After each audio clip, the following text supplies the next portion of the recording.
And I'm back.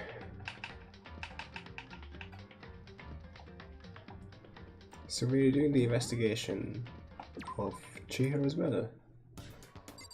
And Byakuya is giving us a lecture, which isn't good. Yeah, so we're about to... He basically told us that he's rich. And that his family has like lots of connections around the world. And they have an archive similar to this one. But it's still like all kinds of political, political writings, letters, contracts, everything like that. And so I need to look in here, I think. There's a ton of thick files stuffed onto the bookshelf. All those files there are investigation reports related to different cold cases. Those are internal documents for police eyes only. They're not the kind of thing you'd expect to leak. They're filled with graphic, disturbing photos from all kinds of crime scenes. It's the kind of thing any normal person would ever want to look at, but be careful. Now, I'm gonna have to close the game now. Do I have to? I'm gonna get keyboard prompts, which is annoying. I think I'm gonna restart. Just gonna save where I am. And just quickly quit. Shoot. OBS should be fine with this, as far as I know.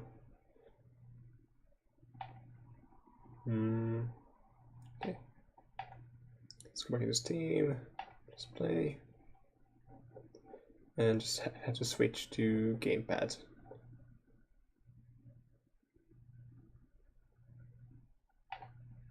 Good.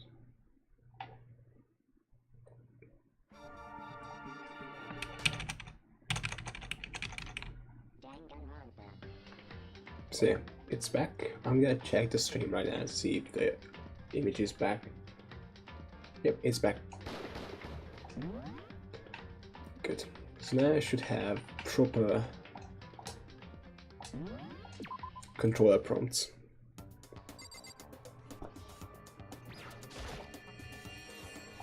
Yeah, it's all thick files.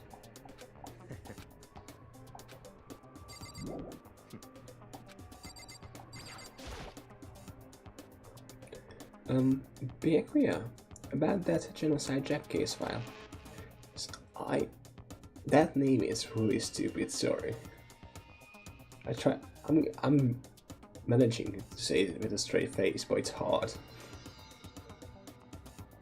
It's a bit too edgy, to be honest. Could you ever see it? That's fine. Well, you didn't beg, but I guess it's okay this time. Feel free to look at it in here, but you can't take it with you.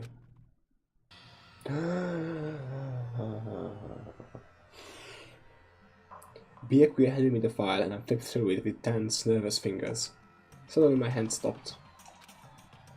I had reached the page where the photos from the scene of each crime had all been collected. The names of genocide Jack's victims ran on several pages. Ken Harada 32, Tetsuhiro Honda 17, Shoji Gaku 23, Kanoi Isai 14, Takeshi Yoshida 30, Komatsu Nataro, Takefumi Kono, Uchida Naohisha, Takeshi Masamune, Yuto Imaino. There was no end to it. I probably butchered all of those names, so sorry about that. But one thing became perfectly clear as I read. All of the killer's countless victims were killed and suspended in exactly the same way. And at the scene of every murder, the word "blood lost" was left in the victim's own blood. Now take a look at the next page and you'll find another interesting tidbit. The next page? Oh god. Profiling results? All of the crimes took place either on weekdays at night or during holidays, either day or night. The most common time for the killings to take place was on holidays in the afternoon. Based on these facts, it could be suggested that the suspect may be a student. Evidence suggests that the suspect lingered at the scene, but when they did leave, they were in a panic. Because an eyewitness has never come forward, it's unlikely there was any external reason for this. This confused behavior suggests that the suspect may potentially suffer from dissociative identity disorder. So, in other words, The key point here is that the culprit may well have a split personality. A split personality, like the kind of thing you see on TV? So I'm part of another totally unbelievable story. But this one is way more unbelievable than anything else up to now. Or maybe it really isn't. I don't know. I feel like my mind has gone numb. Nice. let's go. Alright, we should get going soon. Huh? Where are we going? Anywhere but here. We've finished our business here, haven't we? Ah, wait! Byakuya! As usual, Byakuya turned her and left without another word. I hurried out of the library to catch up. Well, this is where we part ways. I have some things I need to take care of before the class trial. Huh? Just all of a sudden like that? I don't have time. Come on, enough of your annoying misapprehensions. Do you really think we'll be together the whole time? Take responsibility for yourself and do something useful. Move the investigation forward on your own. Goodbye. No, goodbye. And just like that, he was gone. Just as quickly as he'd asked me to join him, he'd cut me off. In the end, I felt like I was just some plaything getting tossed around. At the same time, I'd uncovered some really important clues thanks to him. Genocide Jack. He's the one that killed Chihiro. No. No. And the murderous fiend is one of us. But who is it? I have to find it out, no matter what it takes. And to do that, there's somewhere I have to go to investigate one more time. I have to go back to the crime scene, the girls' locker room. I should check the boys' locker room too. And the others might have come up with some info I might find useful while I'm at it. I need to find out everything I can. Yeah, see, that's what I was trying to do before Byakuya hijacked everything.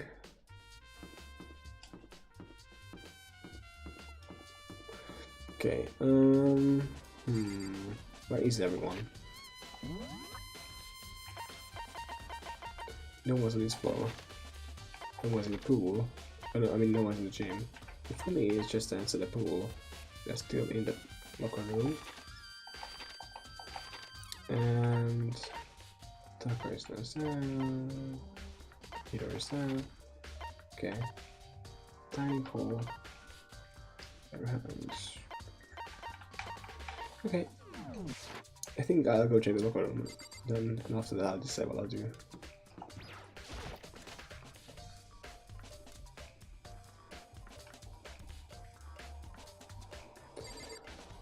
Sorry, I don't have time to talk to you. If I do, I might come back, but right now, nah. Okay, so we have a murder weapon. There's a pool of blood. There's a blood stain on the carpet. It could only have been caused by Chihiro's murder. I mean, yeah. The poster has some blood on it. It's the bloodstained poster. The blood is the most noticeable part, but the big breasted film symbol is. Damn it, my god. Just goddamn it. A girl's locker room doesn't seem like the kind of place you'd find something like this. Wait.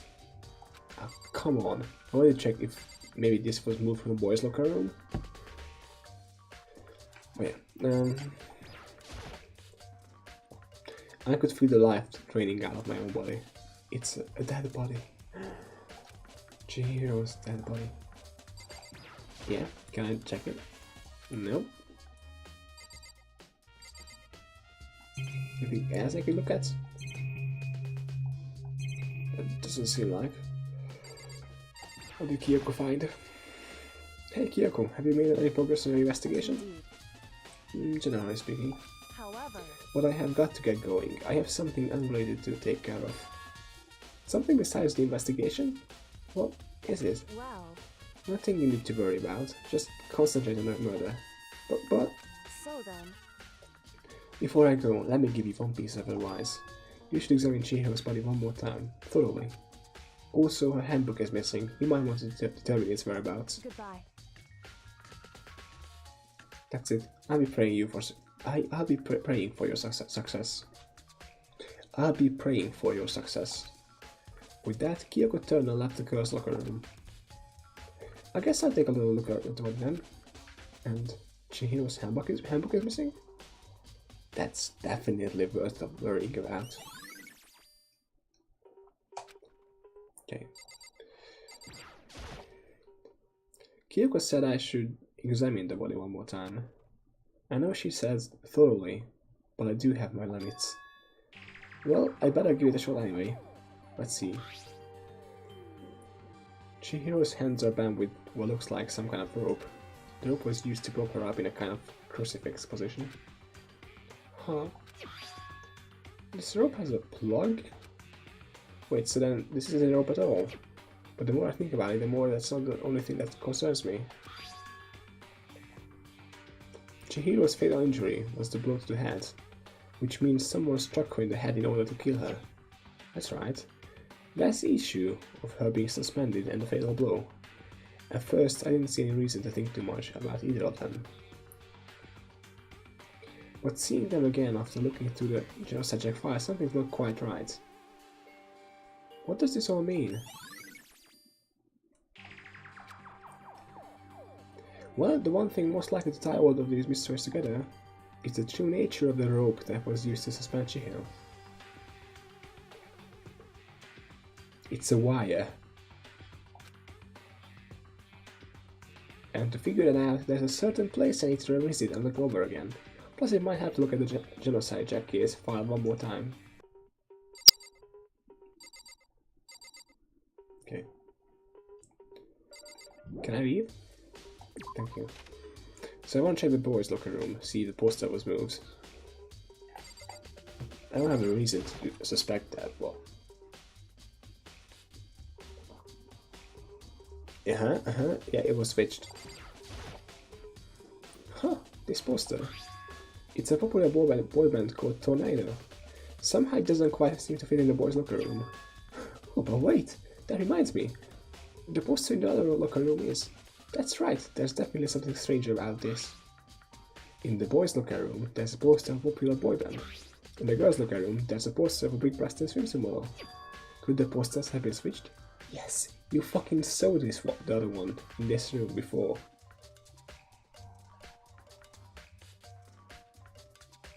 Why is this so hard to remember? Why does everyone in this game have a memory for goldfish?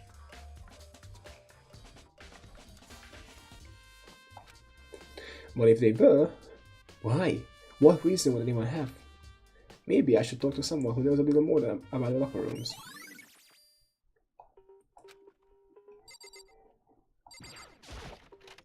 Actually, that's where I want to be. Yep, this is a normal place.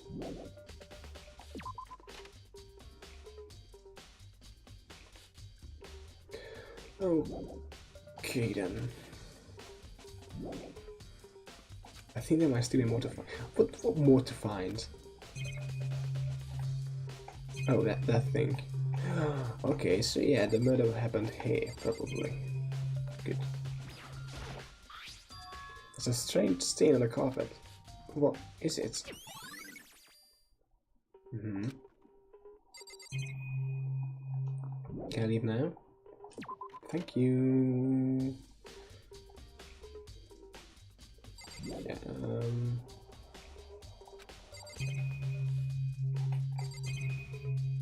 what more? What do I need to talk to Hifumi?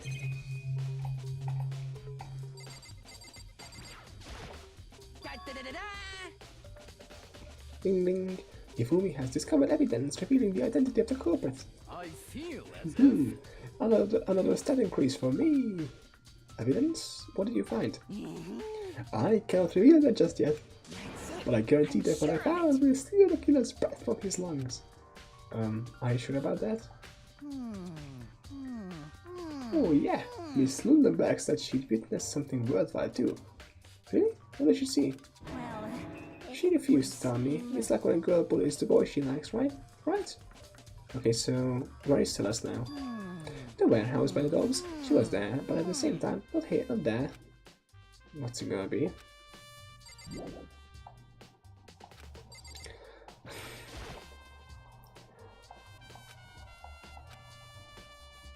What do you want me to do?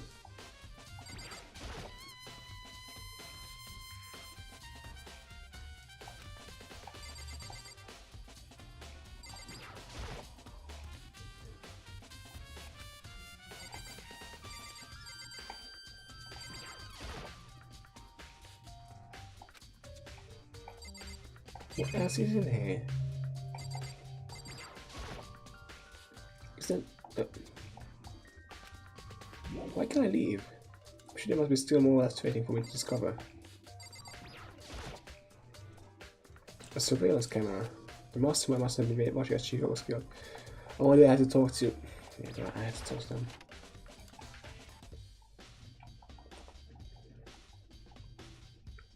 Gotcha.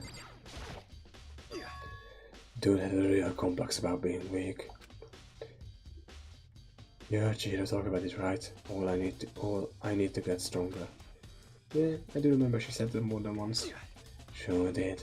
Which I guess explains the strip down here. But literally I need to get stronger that badly?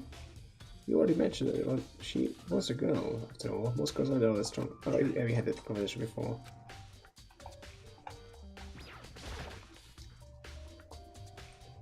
You spend a lot of time exercising in the girls' locker room, right, Sakura? Of course.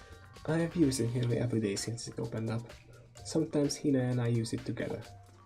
Okay, now let me ask you something. Do you think the posters in the boys' and the girls' locker rooms could have been switched? I'm sorry. Sorry, I can't really say. I never really paid any attention to the posters. I see. However... But there is something that's been bothering me about the locker room. You see, I like to drink a little protein coffee every time I finish exercising. We have protein coffee? In the warehouse. It's of the highest quality, but I don't have a lot of other options. I mix protein powder with coffee and down a glass of it after exercising. Anyway, the other day I spilled some on the carpet in the girls' locker room and left a stain. A stain? But I don't see any stain on the carpet now. Of course. Exactly. I noticed it earlier. The stain has disappeared. I can only assume someone came along and cleaned it up. But still, isn't it unusually clean? As if there was never a stain here to begin with. Can I leave now? I also need to ask Hina, I guess, about the locker room. Thank you. Okay. Let's check the library.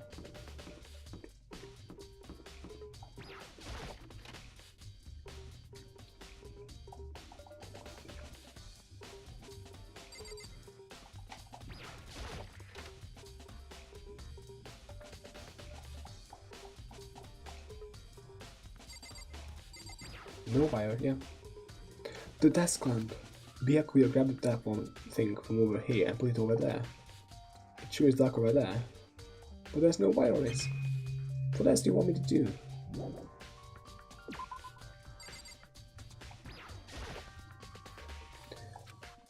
The wooden box is the extension code was in there before. Yeah. I want to take another look at the Twitch and also check his file. I know it was around here somewhere. Huh? It's gone! And so is my fucking light!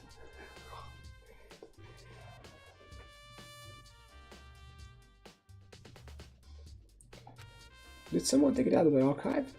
But the only one who would do something like that... I can't think of anyone but Byakuya. Oh no! Could he be the murderer?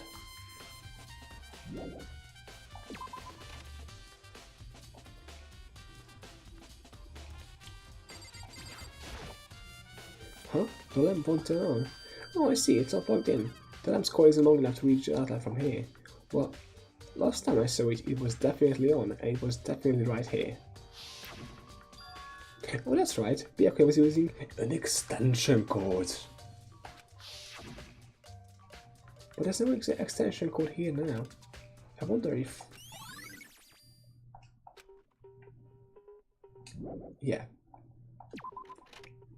Right. Let's talk to Hina about the thing. Okay, we've been there.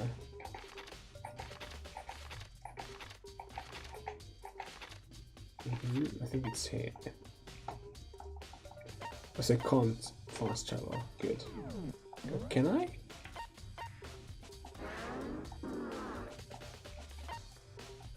Doesn't seem like I can. Well, I guess I'm gonna walk. Or drive there. Whee!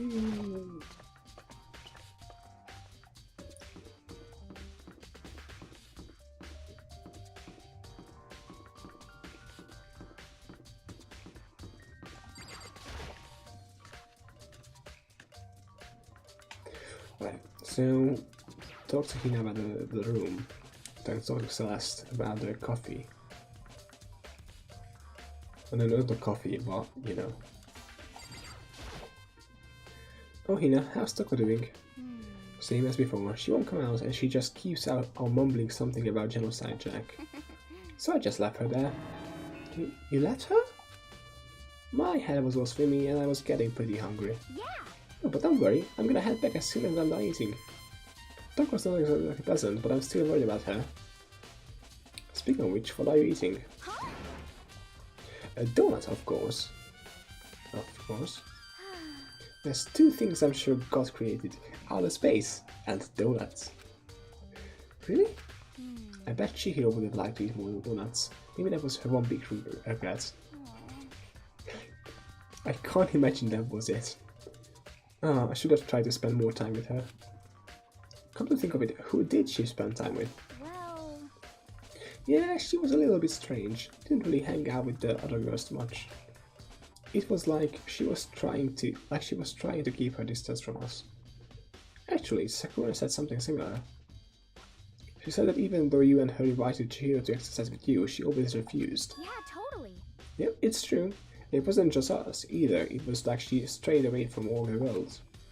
Was she just shy? I don't know. She talked to the boys all the time.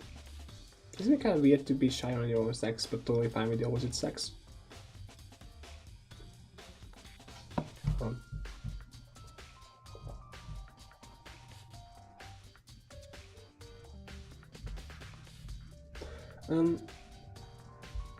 Kinda, but no. I'm kinda that way. Like, I have a lot more, like, guy friends. But if I'm not with strangers, I find it much easier to talk with, like, random girls than random guys. Not like, you know, I'm gonna pick her up or anything, just like talking to them. No, don't know why. I guess there's less banter. Anyway, back to the game. Oh wait, maybe she was used to guys spoiling her. The law says you can't judge a book by its cover, right? You think so? I never really saw her as that kind of girl. Okay. Anything else? Well... Yeah, totally. Nope, nothing new. So let's talk to the last about whatever he was all about.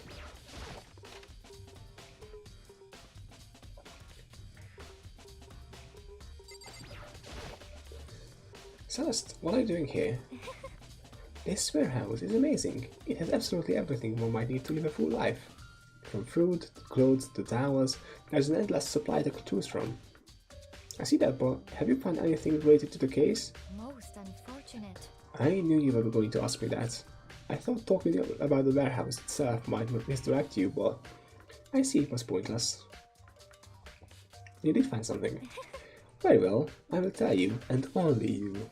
Actually... Last night I saw her here. Chihiro was in the warehouse. What, really? Indeed. This was right before nighttime. What are you doing out this late? Oh, I was just... Are you planning to go exercise, perhaps? What? How did you know? You have a bag. Because I can see a blue track Yeah. jacket sticking out of that duffel bag you're carrying. Yeah. Oh, you're right. Thanks. Well, I'd better get going. I'm kind of in a hurry. She stuffed the jacket into her bag in a hurry. It was almost like she was trying to hide it. And just like that, she was gone. Yes, indeed.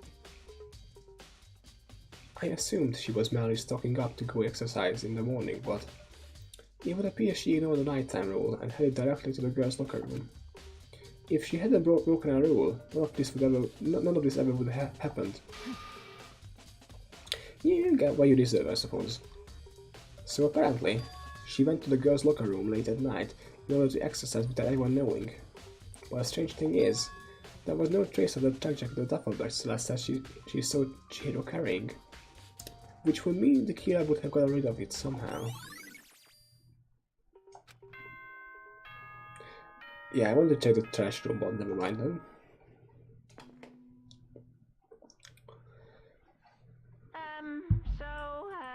I'm getting tired of waiting. Shall we just plunge right in?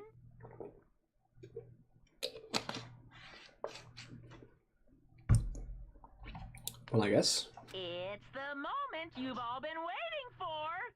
The class trial.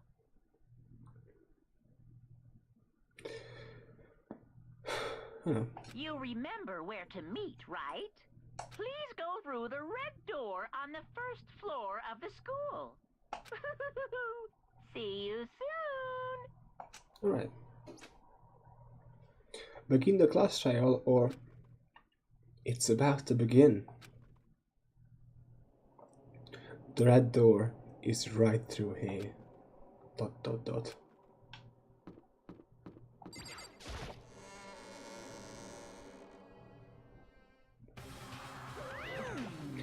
Ahem. So, is everyone ready to... What? Am I blind or am I missing someone? Yo. Yeah, Doku's not here. And Doku is? You really don't remember? Come on. Kidding, I'm just kidding. How could I forget that little nut job? She's a crucial part of the class trial this time. What are you gonna Okie do? dokie, I'll go ahead and drag her out of here, kicking and screaming. Just one moment, please. And just like he said a few minutes later, he reappeared, dragging Toko behind him. I did told him I didn't want to, but he forced me. I can't believe you would drag a girl around. Terrible. You're terrible. So now everyone's here, right? Okay then, hustle to the elevator and let's get this show on the road. I'll see you guys down there. Let's go. So, shall we get going? It's time to find out who killed Chihiro. Chihiro Fujisaki. She was so gentle, so calm and meek. Nobody had any problems with her. Someone made the choice to kill a girl like that. And the murderer is one of us. Someone standing right here. Hey, come on. Fucking Toko, man. What's got her so worked up? I don't know why the killer did what they did, but I'm sure it will work itself out. Justice always prevails, right, bro? You ready? We doing this? Well, I will uncover the villain who performs such heinous acts on a weaker individual. Shall we go?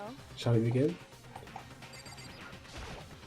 Oh, very Miss Fujisaki, I must admit, for being 3D, she was quite remarkable. Of course, just the idea of 3D makes me cringe.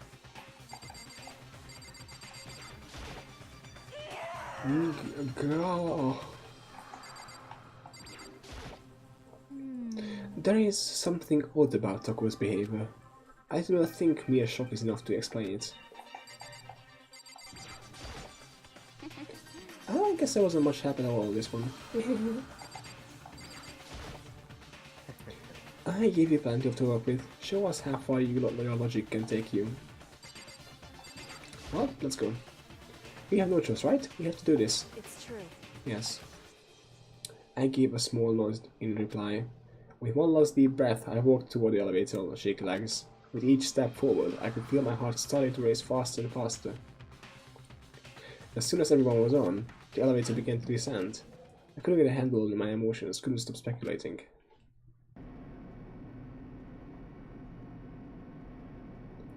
The steel box sank with heavy clunking sounds deeper and deeper into the ground. And as we went deeper, the uneasiness in my heart grew bigger and bigger.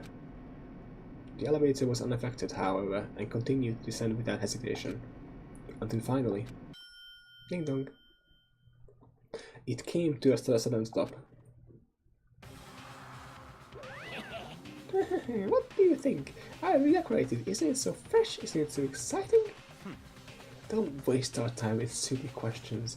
Let's get this over with. Good, good. You're right. Go.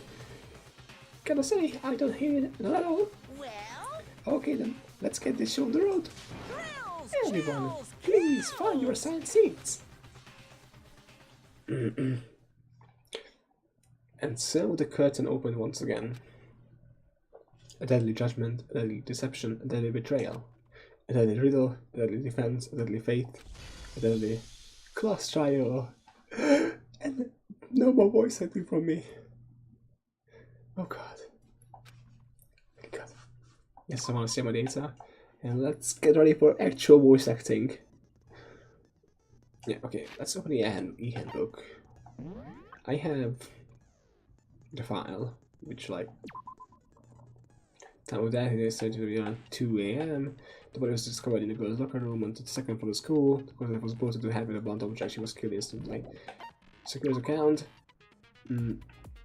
She here wanted to go in alone. Like she declined invitations from Sakura and Aoi.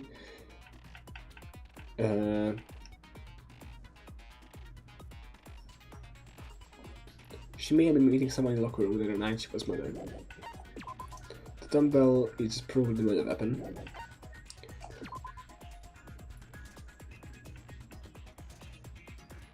Okay, so she was trying to get stronger. You need like a gender-specific handbook to get into the doors, but you can pretty much get everything. No. Thing is, you can't get a boys.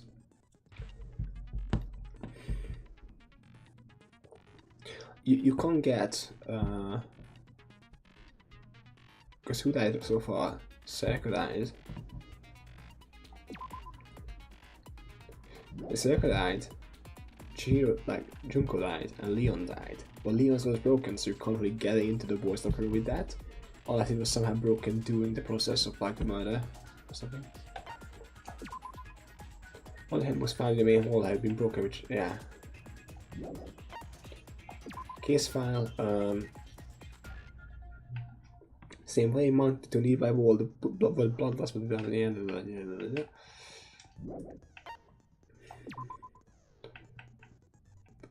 seems so conscious to capture distance from the other girls at the school even from the beginning. Yeah, okay. So yeah, it seems like she was murdered in the boys' locker room.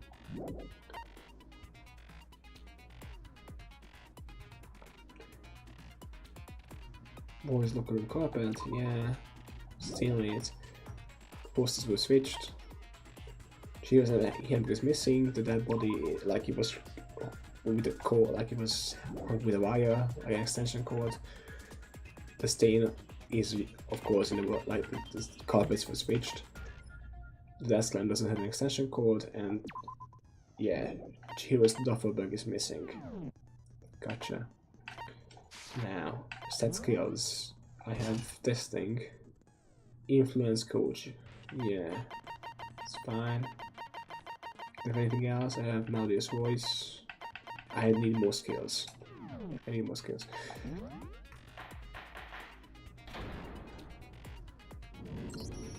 Let's begin with a basic explanation of the class trial. So, your votes will determine the results. If you can figure out who done it, then only they will receive punishment. But if you pick the wrong one, Then I'll punish everyone besides the Blackened, and the one that deceived everyone else will graduate. Okay, then. So, first off, let's talk about the murder weapon! First, we have to make clear what was used to deliver the fatal blow.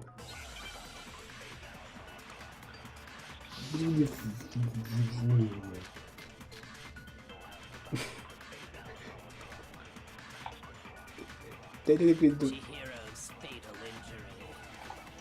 It appears it was a head wound. According to the Monokuma file, the killer used a blunt instrument. But what kind of blunt instrument could it have been? I bet it was an iron pipe. Oh no. Shit. Interesting. I forgot the controls. Damn it! Poor Chihiro. I wish it started for help. That what was used to get Chihiro must have been in the locker room. Chihiro's fatal injury. Help. Y button to follow. Okay, so I have to use Y. Gotcha. It appears it was a head wound. Yeah, it was a head wound. According to the Monokuma file, the killer used a blunt instrument. But what kind of blunt instrument could it have been?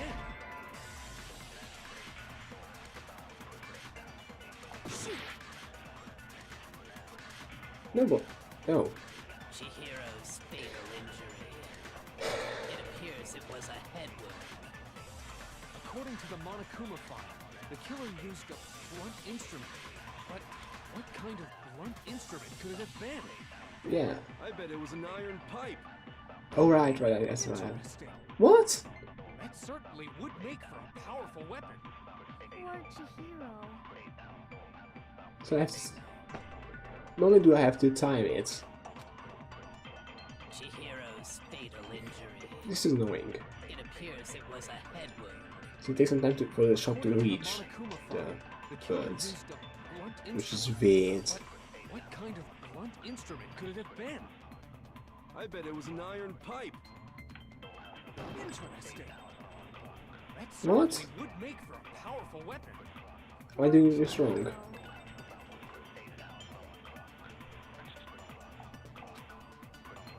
Chihiro's fatal I know injury. what I have to press it on. I just It can't appears figure was it a out. head wound. Seemingly. According to the Monokuma file, the killer used a blunt instrument. But what kind of blunt instrument could it have been? I bet it was an iron pipe. Interesting. What? That certainly would make for a powerful weapon. Poor Chihiro. What? The fuck? Chihiro's fatal injury. It appears it was a head wound. According to the Monokuma file, the killer used a blunt instrument. But what kind of blunt instrument could it have been? I bet it was an iron pipe. No, that's wrong. How was that different from everything else I've done? What the actual fuck Can was we that? agree that the object that dealt the fatal blow was the dumbbell found at the scene of the crime? Okay, now I'm pissed. It was covered in blood, and there was nothing else at the scene that could have caused that kind of injury. And the wound on the victim's head is consistent with the shape of the dumbbell. As far as I'm concerned, there's no mistake and no room for doubt on this one. You looked at her head wound? Yes, it's an investigation. Yay! That's so creepy! That's what you do with a murder case. You look at the body, see what happened. If you don't mind, I will proceed from here. Let's move on to discussion of the culprit. Although, I believe the criminal behind this heinous act is already quite clear. What? For real? Chihiro's killer is the fiendish serial killer, Genocide Jack.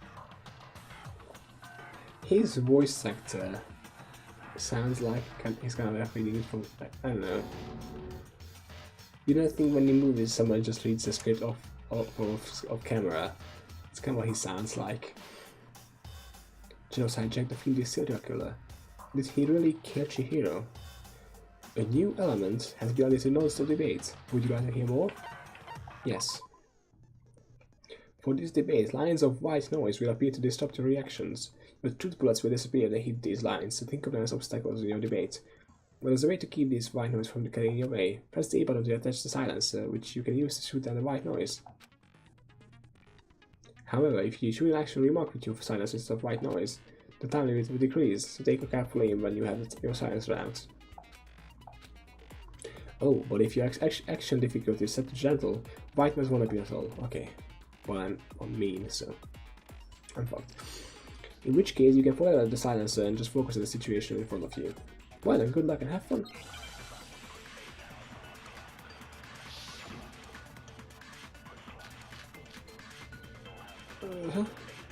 It's gonna be a case file. Have to switch to a case file quickly. The culprit is Genocide Jack. I'm sure of it. Case closed, as far as I'm concerned. But that's impossible!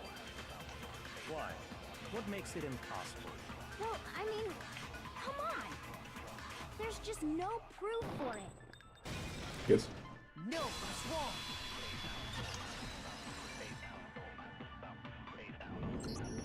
I might know one reason he could be involved. What? I found this file while I was looking around the archive in the library. I guess it's some kind of confidential file the police put together about the Genocide Jack case. What? That's kind of weird as shit, isn't it? What was something like that doing in the library? The why of it is probably more trouble than it's worth. So let's forget about that for now. More importantly, it outlines all the specifics of every Genocide Jack case in exceeding detail. According to the file, there appear to be two defining characteristics in every Genocide Jack case. The first is that a bloody message is found written at the scene of every murder. Oh, that's right. Boob lust. I don't know why that's so immature, but it's funny. No. It's actually bloodlust. But more important is the other characteristic, and it's something that has never been made public. Never made public? What the hell is it? Why don't you tell them, Makoto? The other characteristic of every Genocide Jack case, which the world at large doesn't know, how the victim was positioned. I got it! Apparently, in every Genocide Jack case, the killer suspends the body in a certain way. Other than the killer, the only people who know about this are the higher-ups in the police department. But wait. When people find the body, how did they not know about how it was found? Like, oh, it was hung in a crucifix position. That's the first thing you notice about it, don't you? How is that a secret? Because it was like, if it was something that they found during the autopsy report, I would get it being the secret, but it's just like, oh, the body is there. It looks like this. However, Chihiro was most definitely suspended in the same way. So, how did the culprit know about this when only high-level police officials were aware of it? There's only one logical answer I can think of. It's because the culprit in this case is the real Genocide Jack. No fucking way! You're saying Genocide Jack is one of us? Yes, in fact, it's Toko. What? Genocide Jack's true identity is Toko Fukawa. So that's what I was thinking, but since Pyaku is saying it, it's not gonna be the case. What? Hey, okay, wait, hold on a sec. Toko has like bloodophobia or whatever, remember? What kind of serial killer is afraid of blood? Poor Minnie. Is Toko Genocide Jack? The answer is yes and no. Another riddle? Man, why is this gotta be so complicated? It does seem like a riddle in a way, but I feel like I can just about say it. Genocide Jack is Toko, but isn't Toko. What does it mean?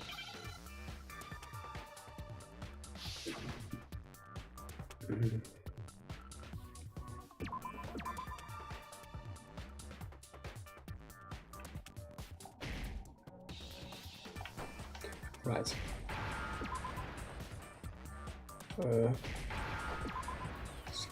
Key.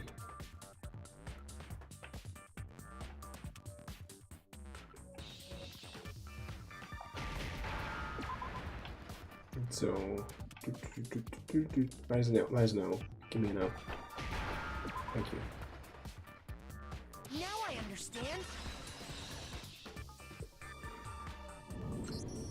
Is it because Genocide Jack has a split personality? Dun dun dun! Huh? I think I read that somewhere in the file too.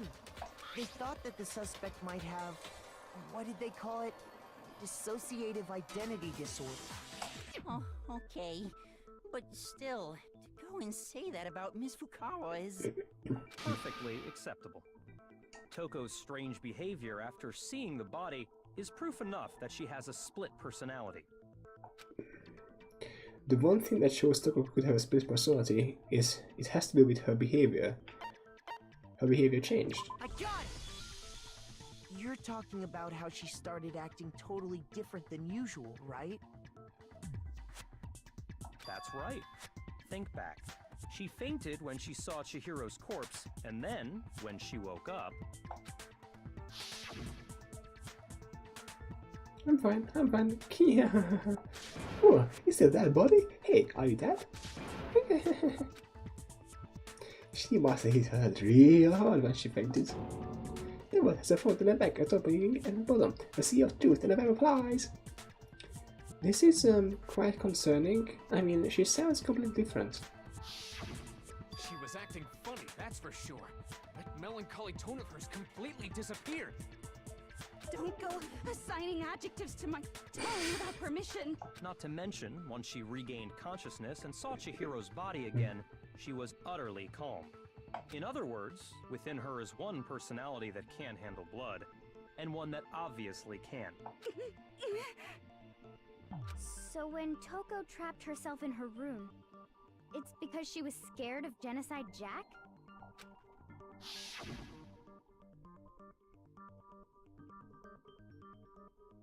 Oh shit. What if Byakuya figured out who Genocide Jack really was, it being, you know, Toko, and then tried to frame her? Actually, he read up on Genocide Jack, did everything to the T, and then tries to paint on Toko. It's the perfect plan. I drive out the killer, to drive out the murderous fiend. The reason she locked herself in her room wasn't to keep other people from getting in. It was to keep her other personality from getting out. What? Toko was afraid. Afraid of the murderous fiend inside of her. Of killing even more people. How? Yeah. How can you know all this? I do believe you misunderstood her. What she's trying to say isn't, how can you know all this? No. What she wants to know is, how could you tell them? Huh? Last night, just before Monokuma gave his motive speech, Toko and I had a strange conversation.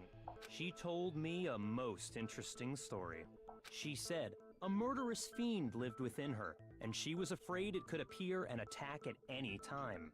And that trepidation is what's caused her to have such a bleak attitude. Isn't that right, Toko? This is all a lie. Right, Toko? You said you wouldn't tell anyone. What? You promised! I can't believe you lied! Can't be You have her. only yourself to blame. You came to me with your tragic little story. I didn't ask you to. This is the real world, not some romantic fantasy fairy tale. First of all, fuck you, Byakuya. Second of all, Besides, you broke your promise first. You said that as long as you were here, no matter what, you wouldn't let Genocide Jack kill anyone. I'm gonna just like punch through the monitor. No, we're gonna actually do it because it's an expensive one to, you know. But in spite of that promise,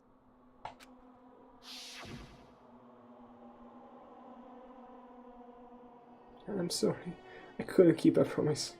But don't worry, never again. I won't let Genocide Jack have control ever again. You said if I kept my promise, you would go out with me. That's the only reason I promised. how many times do I have to tell you? I never said that, but you weren't able to do it. You just couldn't resist that rush you got from killing, could you? I tried. I swear I tried to control it, But your efforts were useless. What a disappointment. Please, Kyoko, jump in. I hate you. I know I could jump in, but since it's a game I can't control. Kyoko, please jump in. Well, the opening act is nearly finished. All that's left is to hear from the person in question directly. The person you don't mean. Toko's body suddenly lunged backwards. A huge thud echoed across the courtroom, but in the next second.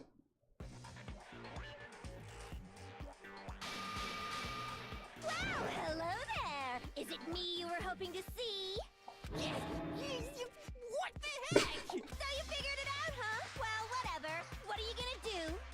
I'm the ultimate murderous fiend, Genocide Jack! Or better yet, let's go with Genocide Jill! What the fuck is this? Toko, what happened to you? Not Toko, that's a loser name, and what happened is a textbook split personality. So what if one of them happens to be a serial killer? You should turn a blind eye to one's fault. So intense. Like they say, sound in murderous mind, sound in murderous body. This one is so different from the one we've come to know. Yes, well, the world is composed of a front and a back, you know. Just like how every inning has a top and a bottom, or how in the depths of every truth lives a little lie.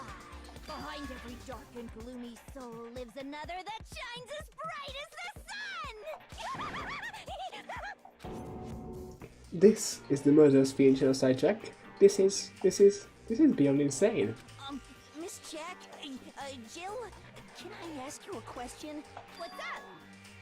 Some of us think you might be the mastermind behind our entire situation. What are your thoughts on that? Well, I'll tell you.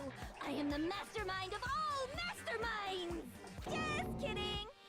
Then it's not true? Of course it's not true. How dare you try to link me to that creepazoid? And another thing, the police and government and society in the outside world are totally powerless. I mean, they just let this idiotic bloodthirsty maniac go buck wild all over town. Sure, I'm a bloodthirsty maniac, but life is pain, right? To live is to hurt other people. It's a necessary evil if you want to survive. The act of living itself causes pain for everyone. Just kidding again! This should be enough to convince you. This murderous fiend is responsible for Chihiro's Nope. death. There's clearly a motive, so there should be no doubt. A motive? Remember what Monokuma told us? If someone didn't murder and graduate within 24 hours, an embarrassing memory or secret would be revealed. Well, let's assume that Toko's secret was about Genocide Jack. If a secret like that came to light, Toko's life would have undoubtedly been forever ruined. So she had a very clear motive to never have that side of herself exposed. Interesting. Very, very, very interesting. But sorry, as much as I hate to admit it, I'm not the culprit. Can we keep her? Sorry, I know she's an evil murdering bastard, but also she's kind of enjoyable and kind of fun compared to Toko, who just like calls you a cunt and like whatever slot for just existing.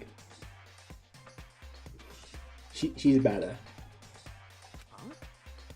But I cannot imagine anyone other than you could murder someone in such a bizarre fashion. Maybe so, but nevertheless, it's the truth. Do you really expect any of us to believe you? Yeah, I could never believe a word you say, you monster. Maybe she's totally right about that, but there's something still bothering me. What you said, I need to get some more details about all of this.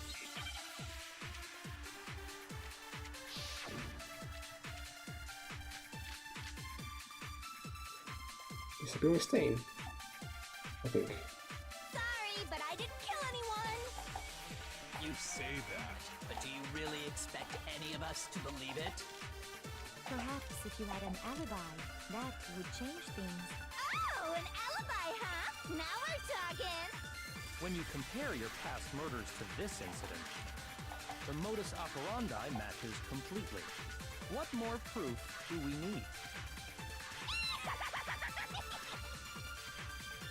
Give it up. You killed her. Oh, never mind.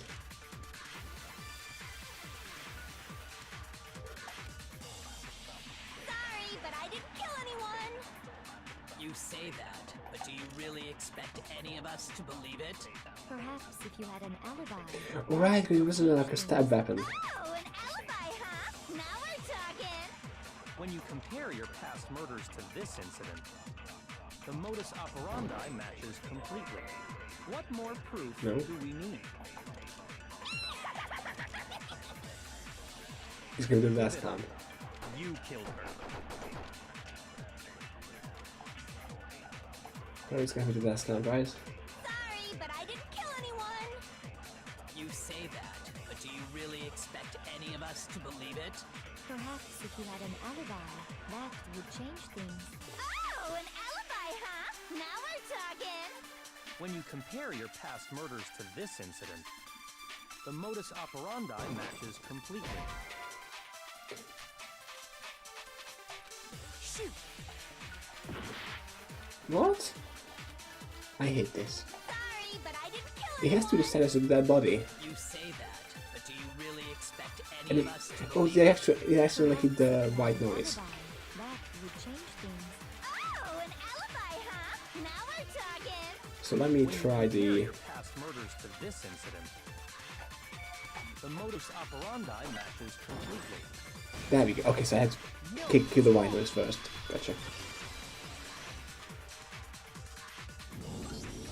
Are the methods of murder really exactly the same? I'm not so sure about that. I think there's a slight difference between the Genocide Jack cases and this one. Huh? How's it any different? Uh-oh, you don't know? Well then, human garbage, let me tell you! I murder with passion and conviction. I consider myself a professional, and I have a very particular way of doing things. Imagine you go to a fancy Italian restaurant. They're very picky about the noodles, the sauce, everything. But what happened to Chihiro? It'd be like if that same Italian restaurant started using ragu or Chef Boyardee. This is no creation of mine. Let me rephrase that, in a way that maybe makes more sense.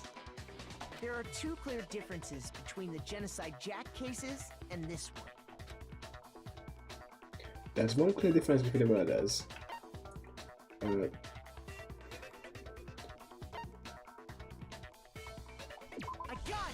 Yeah, the fatal injury. For one, the cause of death is different. In the Genocide Jack murders, all the victims were killed the same way. According to the case file, they were all apparently killed with a pair of scissors. But Chihiro died from a blow to the head, right? There's multiple scissors, by the way, not just one. Ah, yes. That is remarkably different from the other murders. Wouldn't it be strange for someone who kills the same way without fail to suddenly change their method? And there's more. One more conflicting detail. That's right. In my recipe of murder, if the bloody message is the tortellini, then the arrangement of the body would be the pesto sauce. Could you please stop comparing killing people to cooking?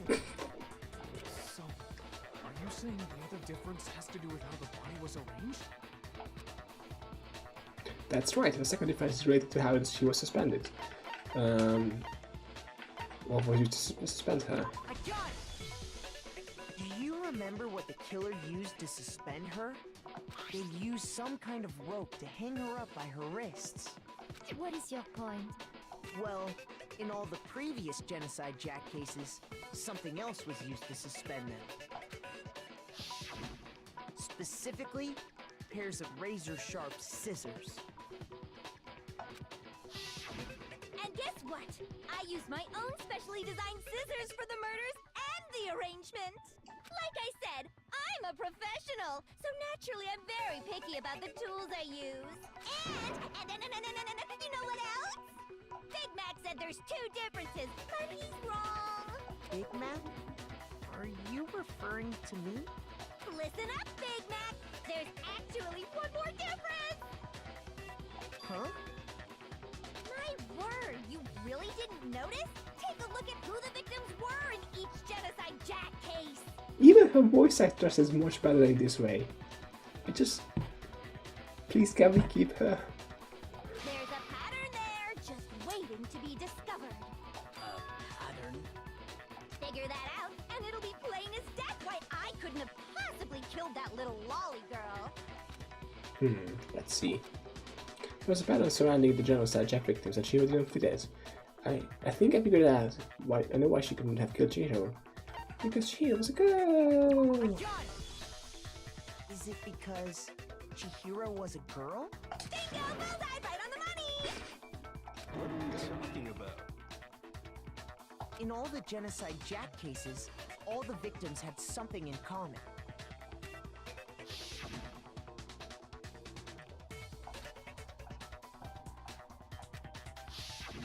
They were all guys?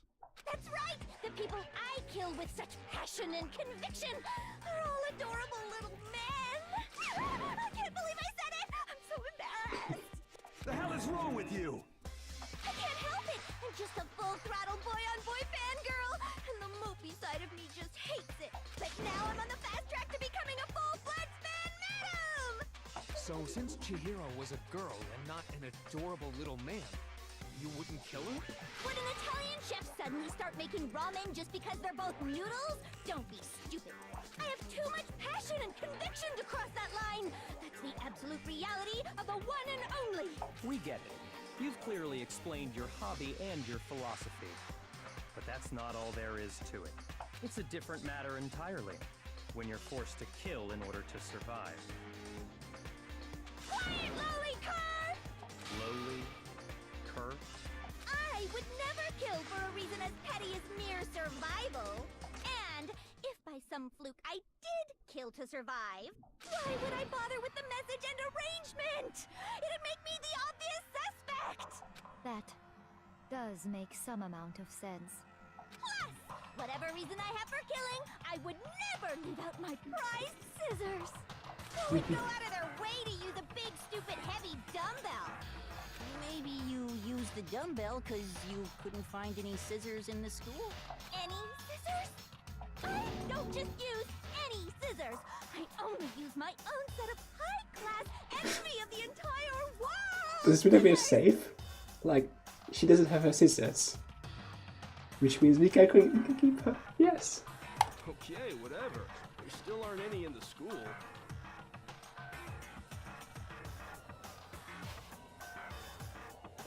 Are you sure about that? Oh. Never mind. She's fully equipped. That's right, so I can kill anywhere, anytime. Why would I resort to dumbbells or rope when I have my trusty scissors by my side? Go ahead, tell me I'm wrong. You can't pen, you gutter dogs, all of you. How did she get those in here? Not to mention, I have no clue how to tie a good knot. So rope's totally out of the question anyway. I have no idea what's going on anymore. Could such a heinous villain really be innocent? But the body really was suspended, right? And nobody but the police knew about that. Yeah. That's why we figured it had to be the real deal, and not some copycat killer or whatever. Actually, hold on, there is one person One person who can copy the genocide Jack cases. It's Byakuya. Fuck you. Here's my answer. Byakuya, it's possible you could have found out, isn't it? You'd have no problem gaining access to classified government documents or internal police records. Plus, you'd already looked through the Genocide Jack file before this all happened, hadn't you? Are you saying Mr. Togami did it? Yes.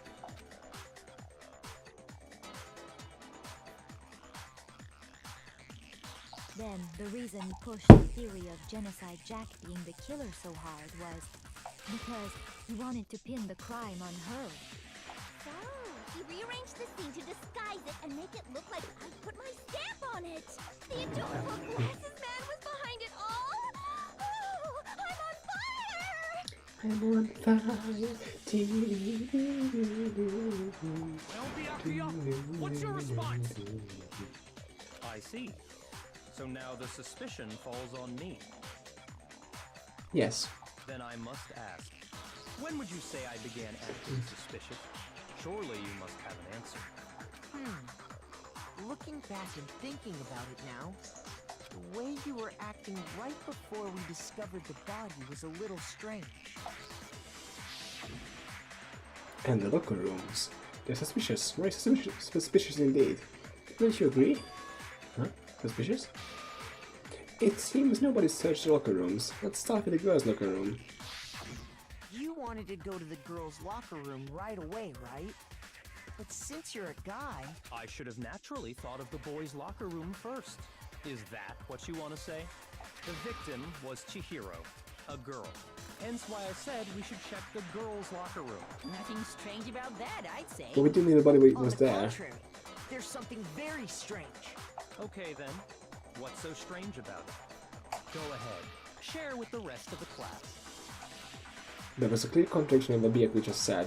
I need to make it very clear to everyone. A new element has been added to non-stop debates. Would you like to hear more? Yes. Next we're going to add something called a truth flashback. If you aim at a weak spot and hold down the Y button, then you'll memorize that weak spot. This memorized phrase can only be shown once as a single truth bullet. If you shoot it or change the truth bullet, it will disappear from the truth cylinder. However, you can use this flashback feature as many times as you want. If you don't seem to have the answer to a lie or contradiction in your other truth bullets, it might be wise to memorize a different weak spot and use that to make your case. When's the best time to have a flashback? Well, you'll just have to use your key bits, won't you? In this case though, I will say that if you don't use a flashback, you won't be refuting anything. Well then, good luck and have fun.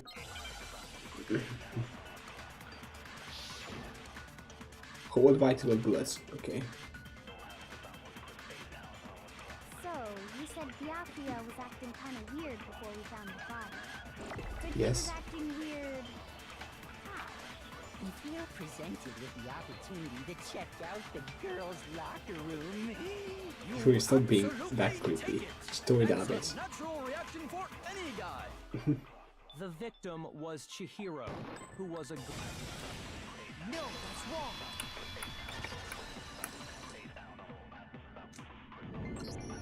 I'll tell you what's so strange about that. I'll tell you. Because up until we actually discovered the body, we couldn't have known who the victim was. So your claim that you went to the girls' locker room first because Chihiro was the victim doesn't hold up. I see. That's a good answer, I must admit. Interesting. Very interesting indeed. But your reasoning is still too weak. Huh? What's wrong? Is that it? Surely you've got more than that. Go ahead, show us. What's with Byakuya's attitude? It's like he doesn't even care. I've got him cornered, but he's acting like it has nothing to do with him. What's the matter? You're not finished already, He's just... are you? That's just his character. He's an asshole about everything, even he's like in danger. He's still gonna continue to be an asshole. There is, I think. There is more to it. Think about it. We just talked about the differences between this case and past Genocide Jack incidents. The proof you're looking for is hidden in there. Oh? Proof that I'm the culprit, you mean? Yes.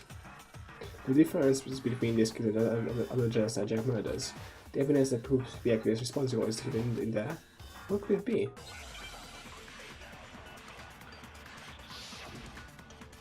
Okay.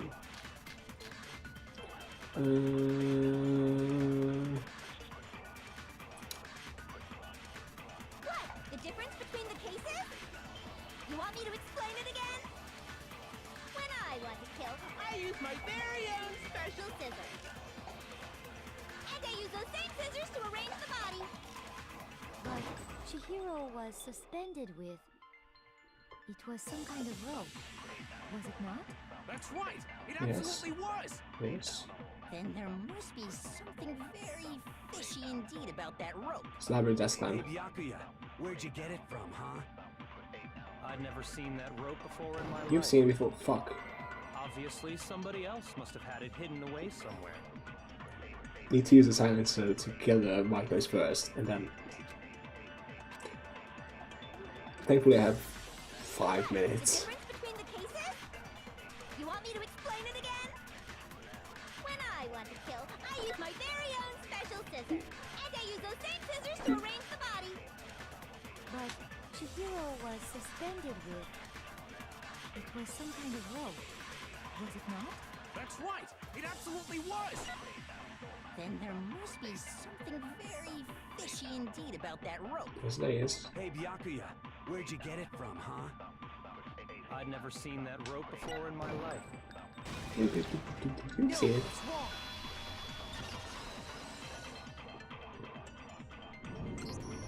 Actually, I'm pretty sure you have seen it before. Because, you see, that rope, or should I say, that extension cord? What? An extension cord? Oh my god. Byakuya, you've used the extension cord in the library more than once, haven't you? And the same extension cord that was in the library all this time went missing after the murder.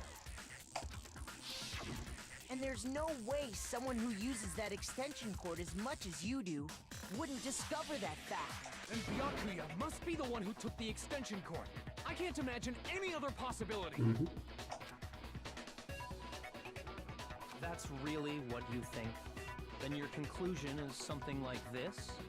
I killed Chihiro in the girls' locker room, then hung her up and wrote that bloody message.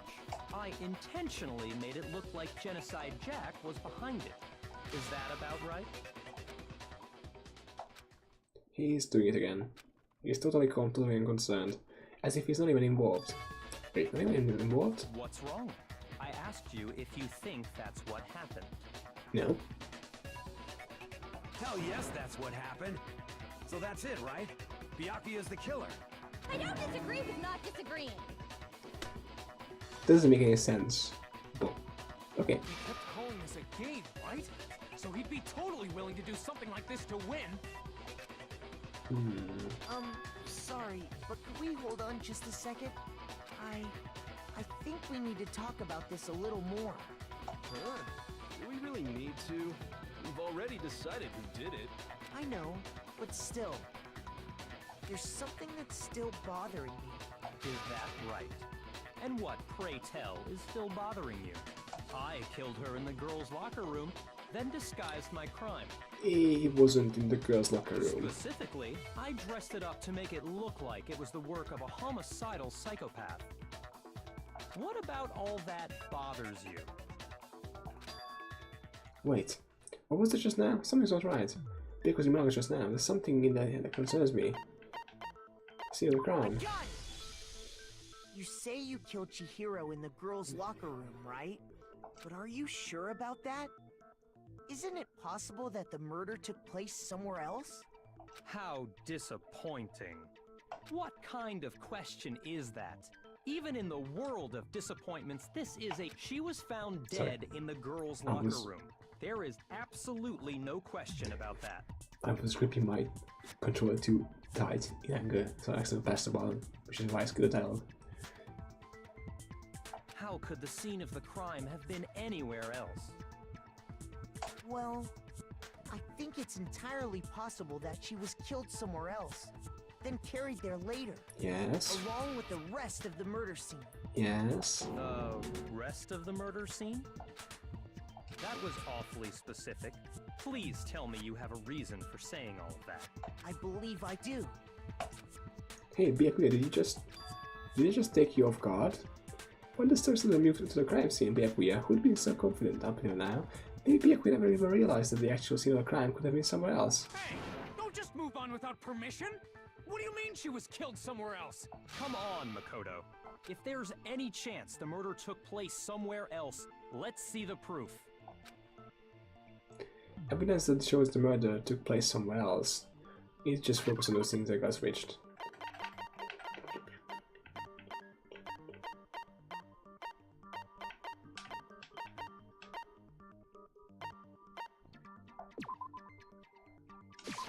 I got it! The proof that she was killed somewhere else is the poster that's hanging in each locker room. Your proof is some posters? The poster in the girls' locker room was a picture of a big-boobed supermodel. But don't you think that's kind of strange? Why would the girls' locker room have a poster like that? I bet those massive jugs of hers were totally fake! Meanwhile, the boys' locker room had a poster of the super popular boy band Tornado. Again, that doesn't really seem to belong in a boys' locker room. You've already seen the girl one, like the model one, in the boys' locker room before, Makoto. You fucking idiot. Sorry. So you're saying that maybe the posters were switched? Yes. And there's one other thing I noticed about the locker rooms. You know what I'm talking about, right, Sakura? You're referring to my protein coffee, aren't you? Protein coffee? While I was in the girls' locker room earlier, I spilled some protein coffee on the carpet. But I noticed that after the murder, the stain had been totally scrubbed away.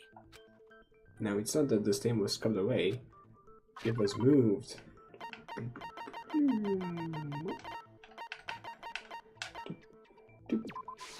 I got it! The stain on the girls' locker room carpet wasn't scrubbed away. In fact, I found it on the boys' locker room carpet. That's definitely the stain from my protein coffee. Then, does that mean that the carpets were switched too? But why would anyone do that? To move the murder scene from one locker room to the other. It's certainly plausible, don't you think? What? In other words, in order to completely swap the scene of the crime, the bloodstained poster and carpet were moved along with the dead body. By doing this, the killer was able to change the entire room where the murder took place. I can certainly follow your reasoning, but why would the culprit bother doing that? Huh? Why would they go through all that trouble of switching the scene of the crime? Because of the boys. Like, to divert the attention to the girls. Actually, an even bigger question. If the murder did take place in the boys' locker room, then how did Chihiro get in the boys' locker room in the first place? To get into the locker rooms, you have to swipe your e-handbook across the card reader device. Wait, this is when Leon's Chihiro's thing was broken, should maybe? have only allowed her access to the girls' locker room. She had no way to get into the boys' locker room to begin with. No, she did have a way, and I can tell you what it was. I highly doubt that. Shut up! I'm telling you, I know how she could have done it. Is he right? Could Chihiro really have into the boys' locker room somehow? Yes.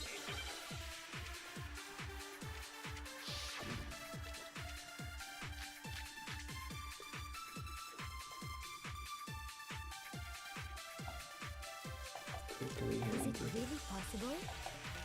Could Chihiro really have gotten into the boys' locker room somehow? Ah! I got it! She must have hacked her e-handbook. She was the ultimate programmer, after all.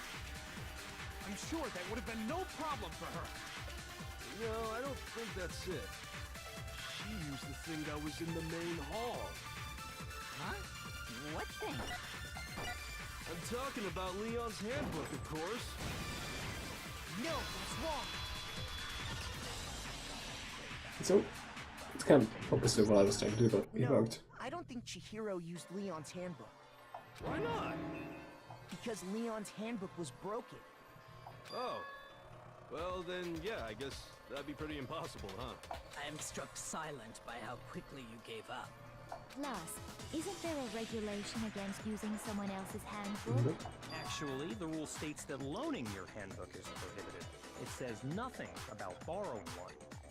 In other words, you could borrow a dead person's handbook all you want, and you'd be safe. Yup, yup, yup! Hit the nail square on the noggin!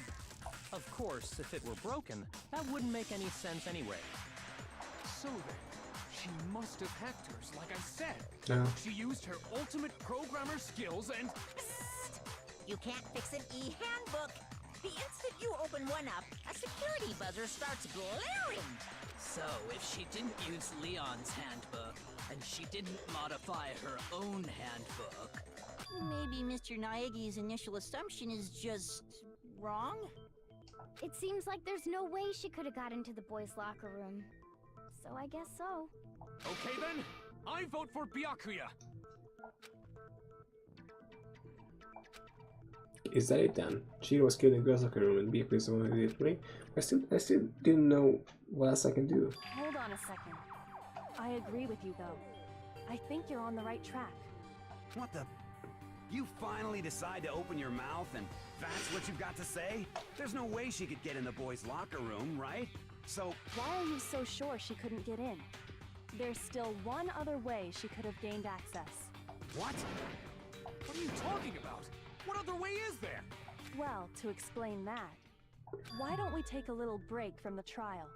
I'd like you all to come see something. Wait! Just what do you think you're doing? Don't worry. This'll make the whole trial more exciting. I'm sure that thought must please you. Huh? It'll make things more exciting? That worked! Well, alright then. I declare an official class trial recess! How did that work? For real? Now then, what is it you want to show us? It better not be boring or I'll be very unhappy! Oh, I have no doubt it'll meet your lofty expectations. So, shall we go? Still before I even knew what was happening, the class trial had been put on hold. We headed off, with Kyoko in the lead. Where she took us was...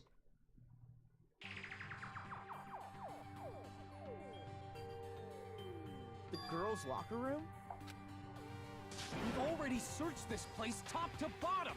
What are you trying to pull, Missy? I'd like you to examine the victim's body one more time. You want to check it again? Be sure to examine the entire body very carefully. Take your time. Examine her carefully? Like using Jesus our hands? Christ, Hifumi. No, wait! It's probably best if I don't run my hands all over a girl's dead body. It's not that I'm creeped out or anything, it's just based on religious grounds, you know? Very well. I'll do it. But you're a girl. You shouldn't have to touch a dead body. Just let one of the boys do it. No, it's okay. I think Chihiro would rather have a girl examine her. So just leave this to me. Sakura. What is this? Some kind of secret girl-on-girl action? Is that what you are about? That's not it at all. Stop screwing around. Okay, here I go. I'm sorry, Chihiro. Please excuse the intrusion. Putting her hands together in brief prayer, Sakura began to quietly examine her body. Be sure to check her entire body, and I believe we will solve this particular mystery. Her entire body? I know you say that, but... What? This is... What is this... What is it? Not possible. It's not possible.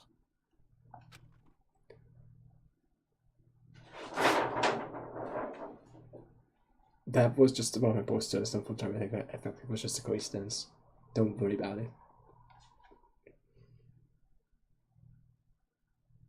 Is it gonna fall all the way down or just halfway?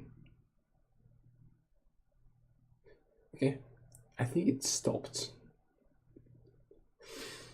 Sakura's eyes were staring wildly at Chihiro's lifeless form. Her massive frame trembled. This girl is what? a boy. Oh my god. Ah, I see.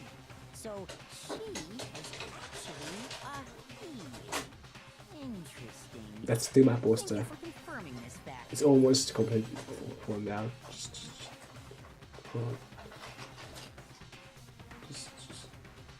right. Come on. Yeah, they. Good. Very good. You're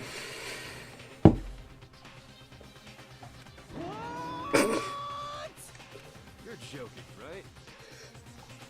I wouldn't joke about this.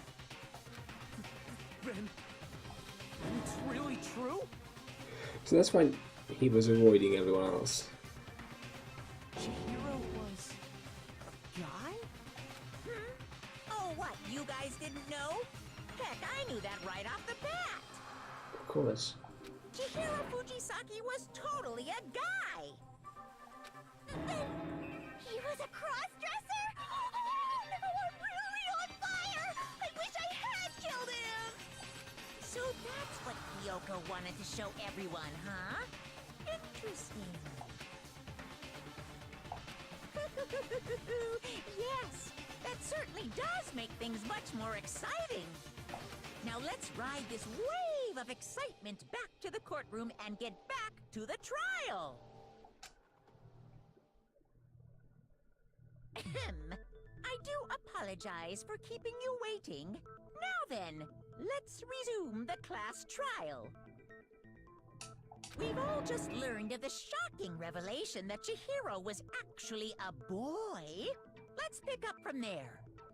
Yes, well, I don't know his reason for hiding it, but the fact is, Chihiro was not a girl, but a boy.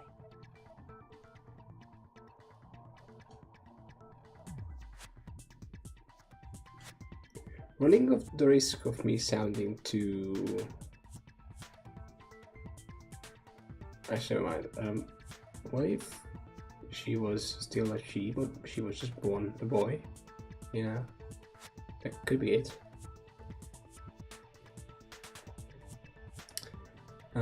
This is awkward.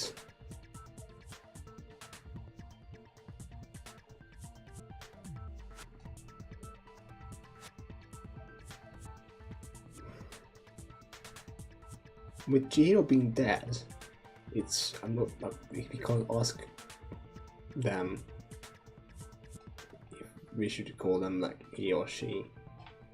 So I'm just gonna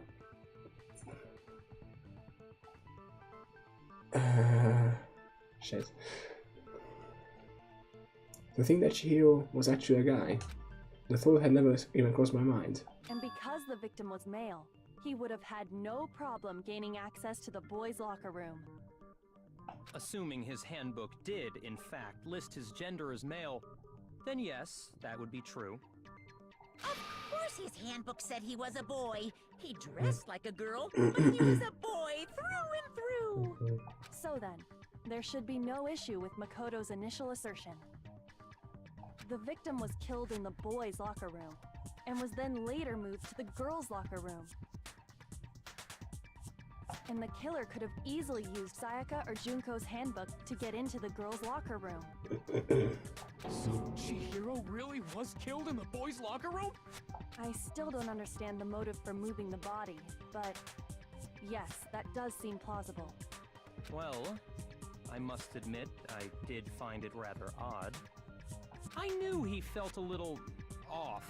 There was a certain incongruity to his feeble. This is the most titillating Shit, sorry. situation! Accident. That wasn't supposed to happen. So now everything has been connected. All the mysteries have finally become clear. Okay, well, connected or clear or whatever. We still think you're the killer, remember? Very interesting. This has become very interesting indeed. He's off in his own little world. So, like, I feel like Byakuya moved the body because he didn't know that Chihiro was born male. Thus, to further cover his tracks, he just moved the body over to girls' locker room. What about you, Makoto? After everything we've learned, do you still think Byakuya's the killer? Well, without a doubt, Byakuya is the one that made Chihiro's death look like Genocide Jack did it. But I think he might not actually be the killer after all. What? What? But aren't you the one who accused him in the first place? He just seems to be too easygoing about all this. Like he's enjoying us solving the mystery. The way he's acting, it makes it seem like it doesn't have anything to do with him. And you think that might be because it doesn't have anything to do with him? Plus, the evidence he left behind was a little too... how can I put it? Overt. He consciously chose to use the extension cord, knowing it could connect him to the murder. At least, that's how I see it. And Byakuya, when you found out the murder took place in the boys' locker room, it seemed to rattle you. And then again when you found out Chihiro was actually a guy. If you really were the killer, that stuff wouldn't have had any effect on you. So that's your thinking, huh? Well, it bothers me that you don't have more concrete reasons, but it's fine. I guess I'll mark it as correct for the time being. I'm really confused. Mark it as correct? He's right. I am not the culprit. God damn it. I just happened to come across the corpse in the girls' locker room and decided to alter it. Question. No question, but like, I'm not bothered that I didn't figure out who it was, because that's fine. I'm bothered that it's not Byakuya, which means he's gonna be sticking around for a while longer. Are you fucking with us right now? No, I am not effing with you right now. I'm telling you the truth. Well, I find it very hard to believe. Go ahead. Find it very hard to believe. You're free to be executed along with the rest of us. If you're really telling the truth, then why? Why do you do that to his body? My reasons hardly matter right now. Uncovering the culprit is much more important, wouldn't you say? Now then, if it wasn't me, who was it? Well, I don't think I can say for sure without talking about it a little more. You're seriously gonna keep going? We're all good, aren't we? I thought it was clear Byakuya did it. No, I'm with Makoto. If there's any doubt whatsoever, we need to explore every possibility. Because if we're wrong, we all die here. That's true. Very well then. I'm with you too. Damn straight. Count me in. Do you not have a mind of your own? Of course I do. What am I, an ant or something? What? Anyway, let's discuss this all as a group one more time. We still have time to make our decision. That's very true. Our lives are all on the line.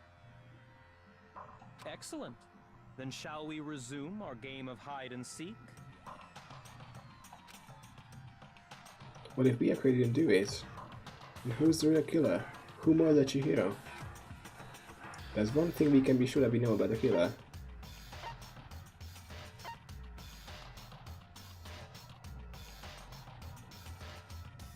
It's a guy, because they get into the girls' locker room.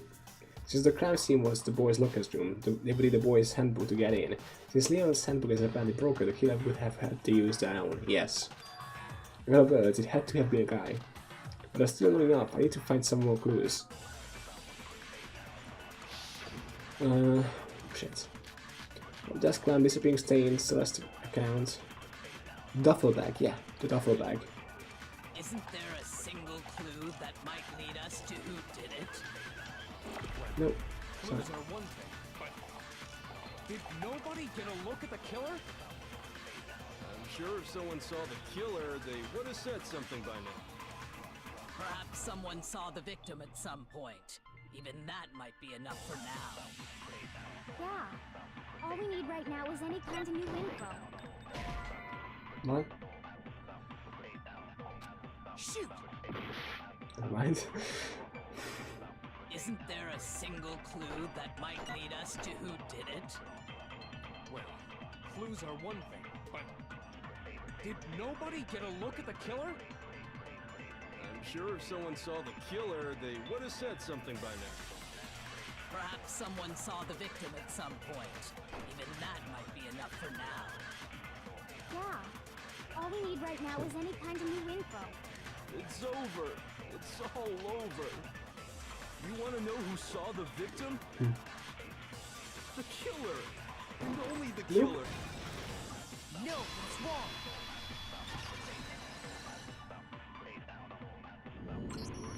I believe someone else did see the victim before he was murdered. What do you think, Celeste? Now that you mention it, yes, I did see him. Huh? Really? Oh, but I suppose only Makoto knows about this. The rest of you had no idea, did you? That is why you're all making such ugly noises. Whatever! Just hurry up and tell us! It was last night, right before nighttime.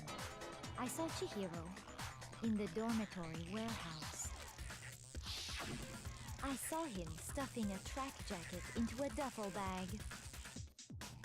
And then, I assume, he headed off to exercise. A track jacket and a duffel bag? But we didn't find anything like that at the murder scene. It seems likely that the culprit destroyed them to get rid of any evidence. And that is when he said something that struck me as rather odd. Well, I better get going. I'm kind of in a hurry. Chihiro told me he was in a hurry. But why would he be in a hurry? Only if someone were waiting for him, I should think. So, Mr. Fujisaki was on his way to meet with someone, and then they were going to work out together? But Hina and I had invited him to exercise with us plenty of times, and he always declined. Because she was afraid that he would find out that she wasn't technically a girl. Probably because he was afraid you'd find out the secret he was hiding, right? Which means that conversely, he must have trusted whoever he was meeting with very much. Enough so that he was willing to risk his secret being revealed. Woohoo! What a marvelous friendship! The point is, whoever he met up with is the culprit, right? So we just gotta figure out who it was. But knowing what we know, I can't even guess. No. You already have what you need to make the connection. Huh? You know who the killer is. Seriously? Who is it? Who's the killer? Think back to the track jacket and duffel bag the killer disposed of. Focus on the details of these items, and it should become obvious who was waiting for him. Are you sure about that? You really think we can figure out who did it based on two pieces of evidence that we don't have? What? You want to track down some fingerprints or something? Even if we had the equipment for that, we wouldn't know how to use it. As was noted, the evidence is already gone. There's nothing to get fingerprints from. Maybe, but we can make certain inferences if we just take the time to talk it out. Easy for you to say, Oh no. but fine. Is it gonna be one though? Celeste, Please, please did you no. notice anything special about the bag or jacket? The bag was just a normal duffel bag from the warehouse. All the bags in there are the same, so I can't imagine what would make that one special. Well, if I remember right, there was a decent variety of tracksuits to choose from. Do you think there might be some connection between the culprit and Chihiro's jacket? Perhaps. Let's explore that and talk a bit more about the jacket he took. Does Chihiro's track jacket really hold some clue about the killer? Somehow it's really hard to believe.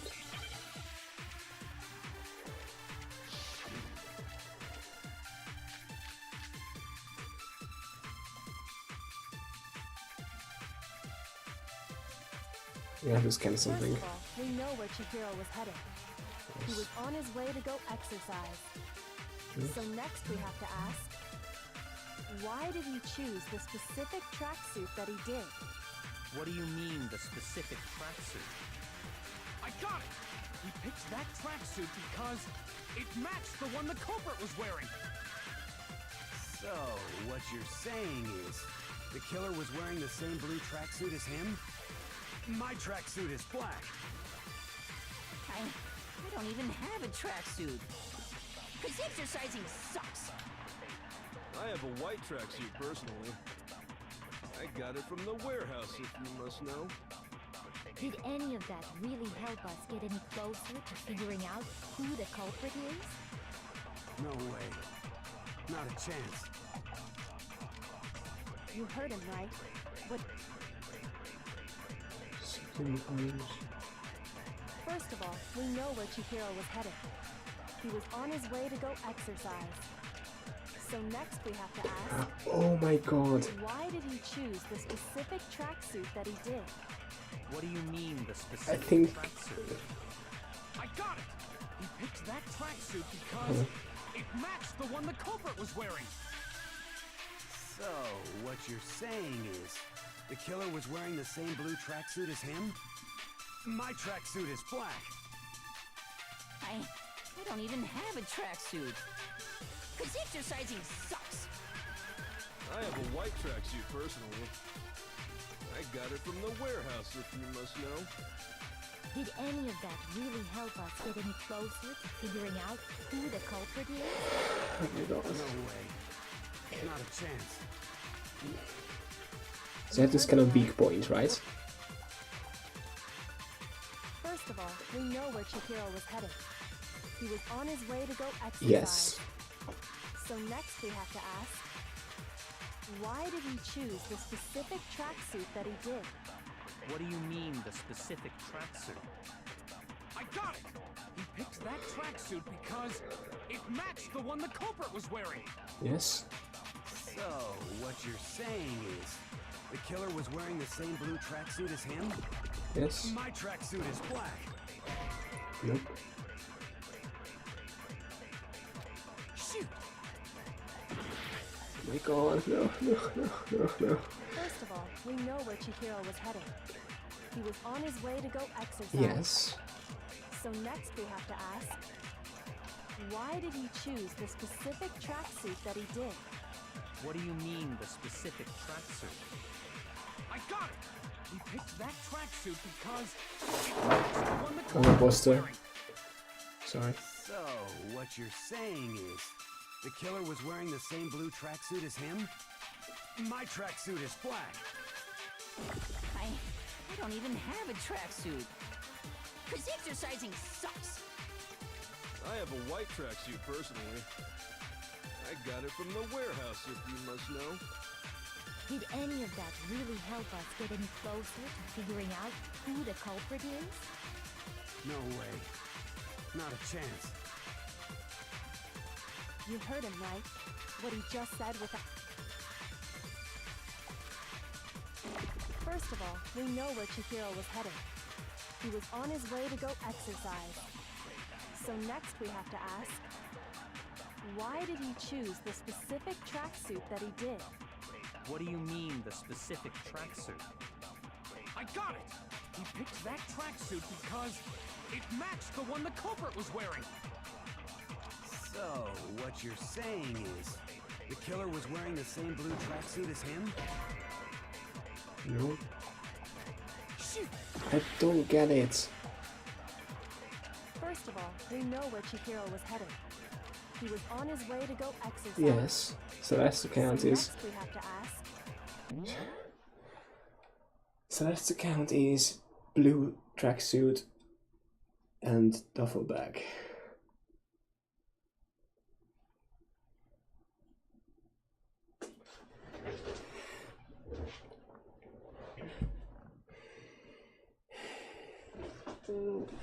Fuck.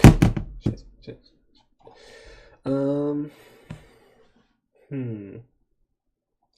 The other two are. why did he choose the specific tracksuit that he did?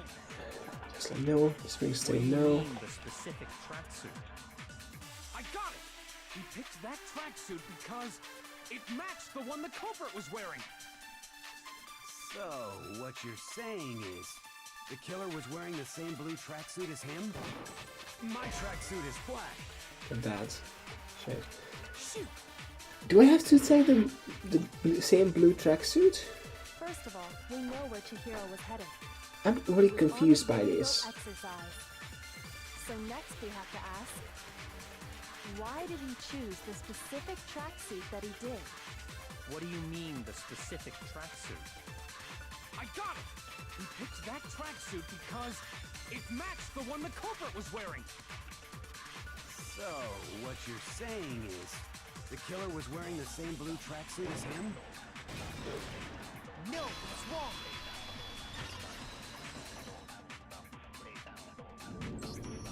Hold on a second, Mondo. What did you just say? Huh? What'd I say? When Celeste testified a few minutes ago, she said... I mean, a strike jacket, yeah. She never said anything about the jacket's color. Yes. That's what I was trying to get at. It's just like, what do I shoot at what, which was the issue.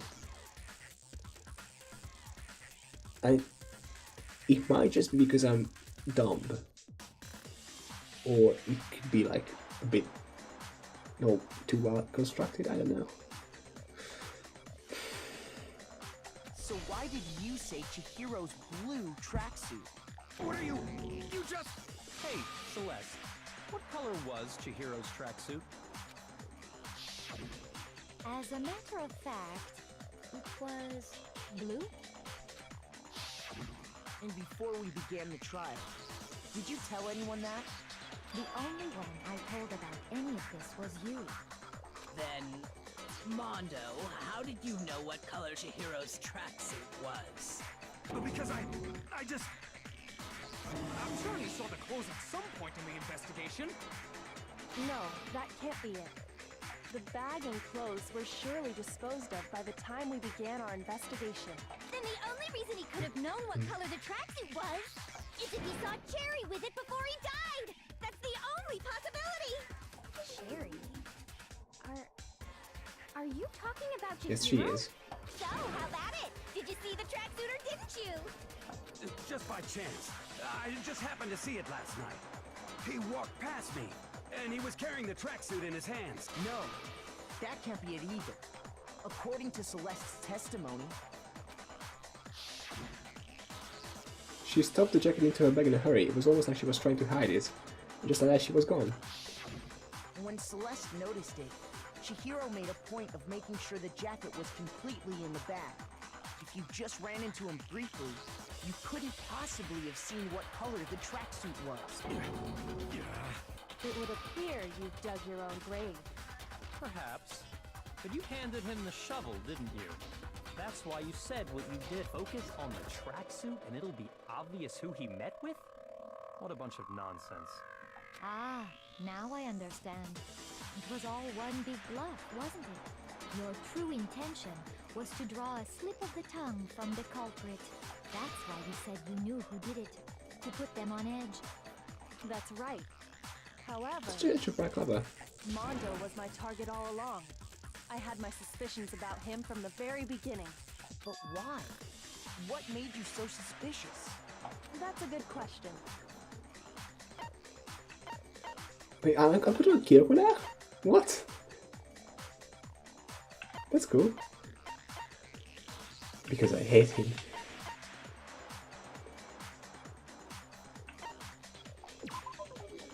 There was a certain turning point that tipped me off. Maybe you didn't notice it, Mondo, but you tend to refer to men and women differently. You only call guys dude. For girls, it's chick. And after he was killed, you happened to refer to him as dude. Once I picked up on that, it occurred to me that Mondo knew something we didn't. You notice such a tiny detail? Are you a witch? She's a witch! You're positively frightful! No, I'm not the frightful one. Not nearly as frightful as someone capable of murdering a friend. Mondo, was it really you? Did you really kill Chihiro? I didn't kill anyone! You've been all over me, judging everything I say, putting words in my mouth.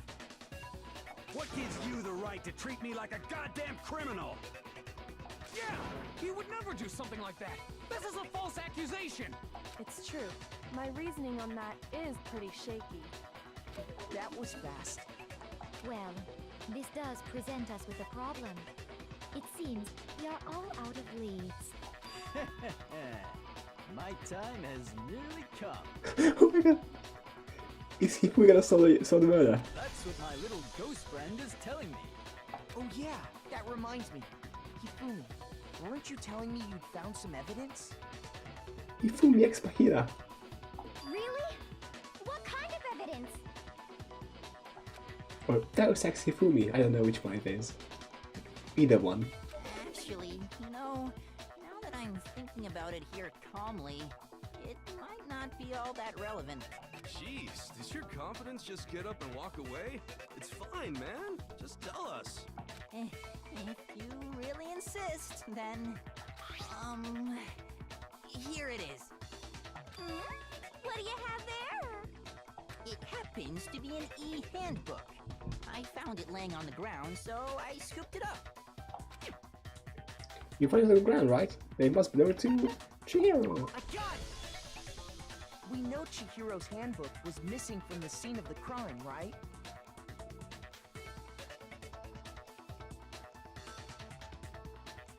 For a fact. For a fact indeed. I was totally sure I'd found it. Then it must hold some clue about the culprit, right? Well, that's what I was hoping. But it's busted. It won't even turn on.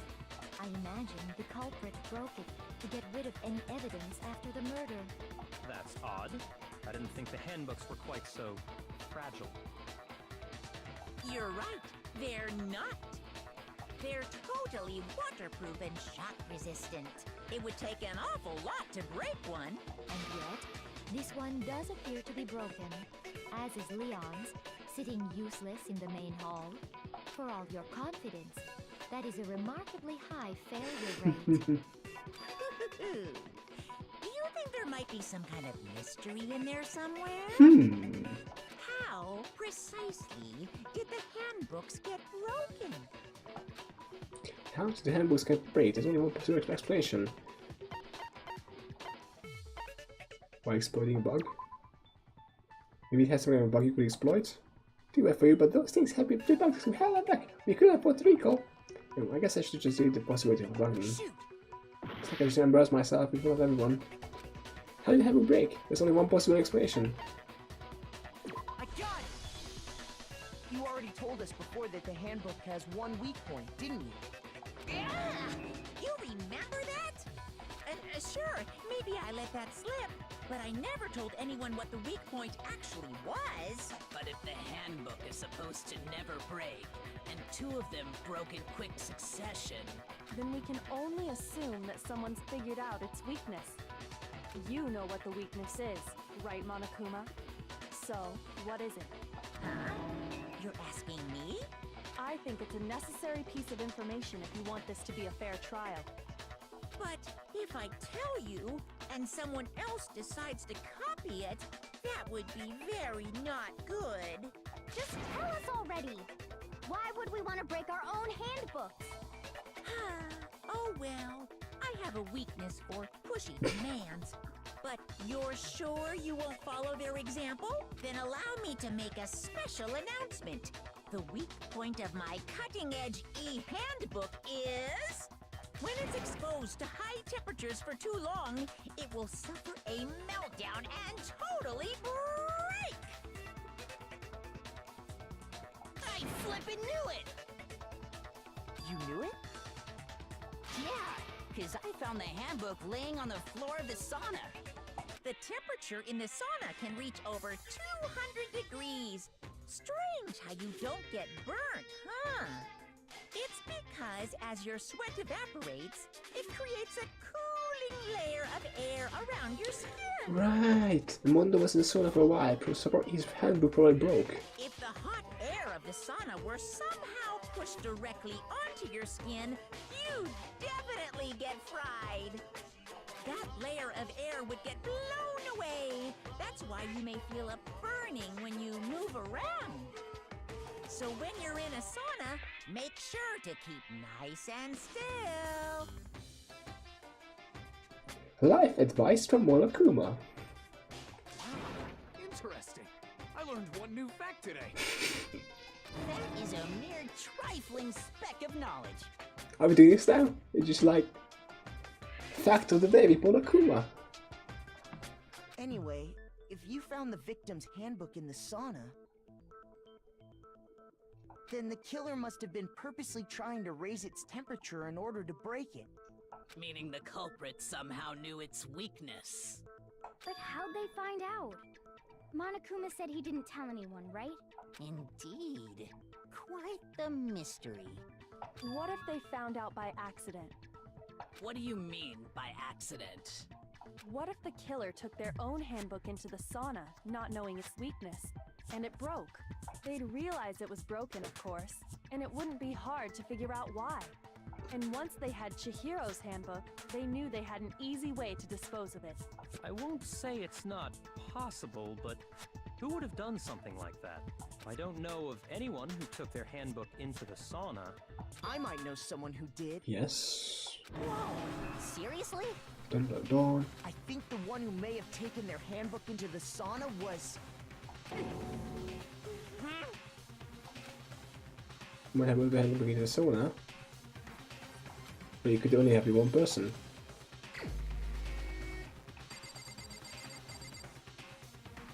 I couldn't tackle all one though. No, it certainly wasn't me, but I mean, you see more for the attacker. Who'll be you know who it actually was. In that case, there's only really one person left in it. I mean, why do you embarrass myself? Two people into the sauna. Why is that? Oh, I embarrassed myself.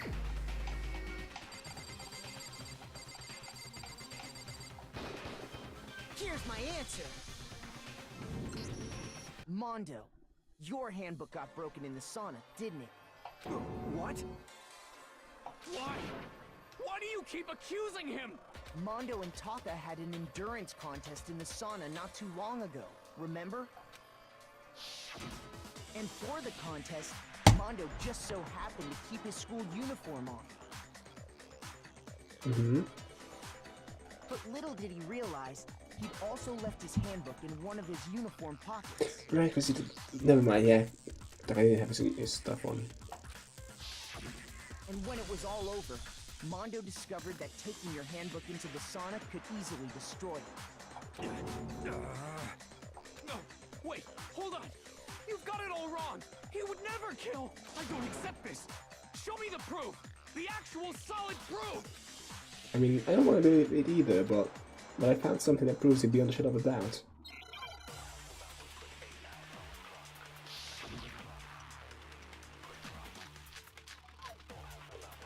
Oh no.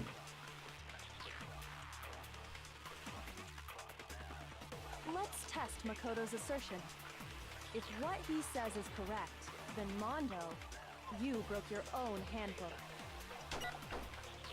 In other words, if Mondo's handbook is actually broken, then that proves that what Makoto said is right. Well, my goddamn handbook works just fine. See? Look! Makoto was wrong after all! It wasn't even Leon's handbook, yeah. Yeah, gonna have to do it again. Let's test Makoto's assertion. If what he says is correct, then Mondo, you broke your own handbook. In other words, if Mondo's handbook is actually broken, then that proves that what Makoto said is It right. doesn't work fine. Well, my goddamn handbook works just fine. No! See? Shit. Makoto was wrong after all! Mondo wouldn't hurt a fly! Alright, Let's test Makoto's assertion. If what he says is correct, then Mondo, Come on. you broke your own handbook. In other words, if Mondo's handbook is actually broken, then that proves Need to shoot that what the Makoto things said is and right. shoot. Well, my goddamn handbook works just fine. No. See? You should shoot once more. Makoto was wrong after all. Mondo wouldn't hurt a fly. I'm just gonna keep getting more time in the meanwhile, just in case.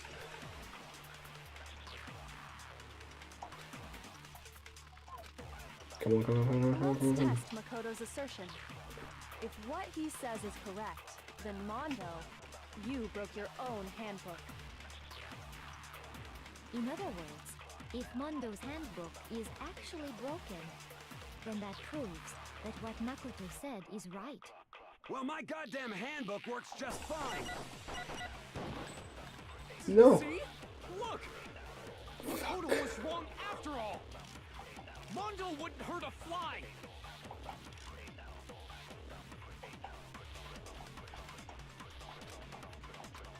Come on. Let's test Makoto's assertion. If what he says is correct, then Mondo, you broke your own handbook. In other words, if Mondo's Shit. handbook is actually broken, Okay, let's go, then let's that go, let's go, let's go. proves that what Makoto said is right. Well, my goddamn handbook works just fine. See? Look! Makoto was wrong after all. Why is shooting a fucking textbook the hardest part of this?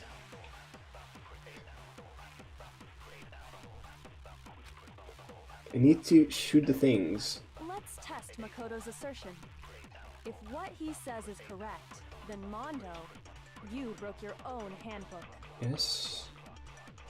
In other words, if Mondo's handbook is actually broken, then that proves that what Makoto said is right. Well, my goddamn handbook works just fine. How do I do this? See? Look! Makoto was wrong after Okay, all. so you just Mondo wouldn't no, hurt a let's fly. click it. I'm gonna do it to the mouse. Sorry. I need to aim faster.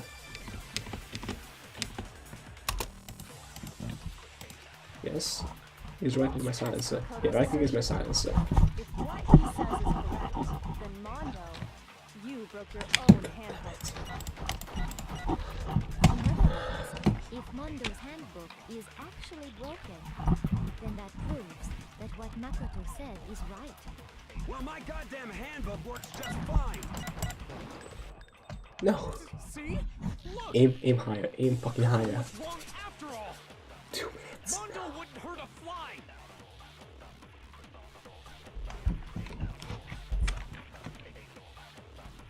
This is stressing me out. Let's test Makoto's assertion. If what he says is correct, then Mondo, you broke your own handbook. Yeah, come on, come on, come In on. other Just words, keep going if past Mondo's this. handbook is actually broken, then that proves that what Makoto said is right. Well, my goddamn handbook works just fine. See? Look! Makoto was wrong after all. Mondo wouldn't hurt a fly. Fuck. Why is this so hard? Let's test Makoto's assertion. If what he says is correct, then Mondo, Alright, I could just slow down time. you Never broke mind. your own handbook.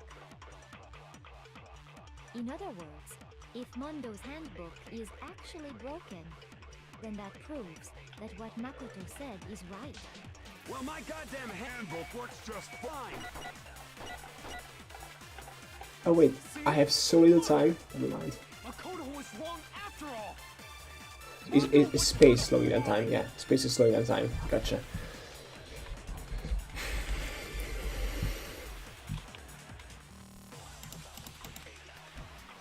Let's test Makoto's assertion. If what he says is correct, then Mondo, you broke your own handbook. In other words, if Mondo's handbook is actually broken, then that proves that what Yes. Makoto said is right. Well, my goddamn handbook works just fine. No. See? I know what I have to do there. I know what I have to do. I figured it out. We're fine.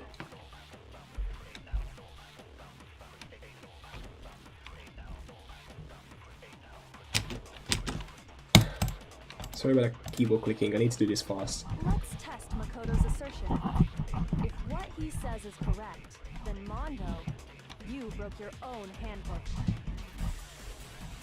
In other words, if Mondo's handbook is actually broken, then that proves that what Makoto said is right.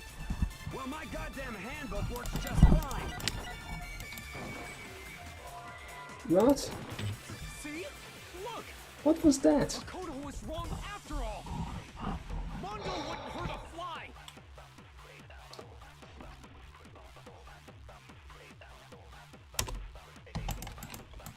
What's going on?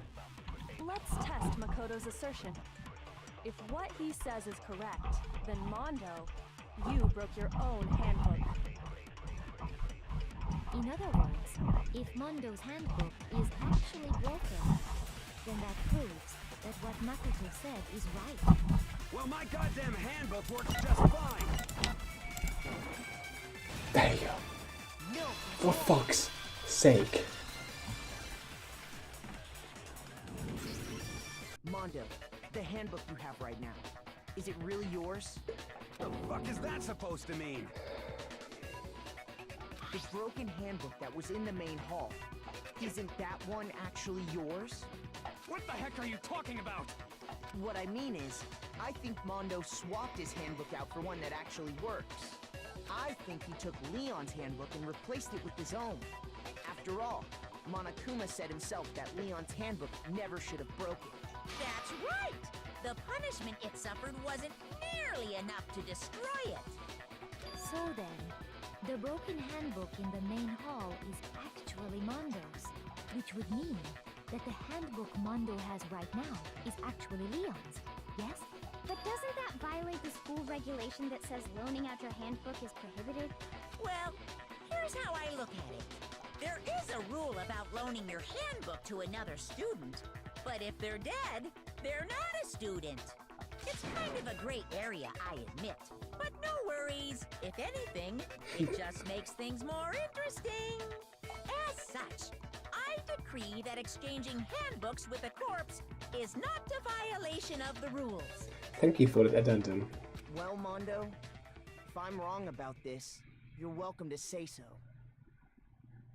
I'm happy to admit I made a mistake, but... Son of a bitch! What's wrong, bro? Come on! Tell him he's wrong! You are wrong! You have to be wrong! Everything you just said is wrong! You made it all up! Okay, then why don't we look back on this case one more time, from the beginning?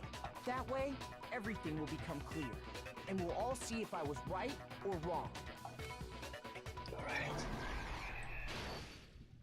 Yay! Okay, so Chihiro picks the tracksuit. Celeste meets her.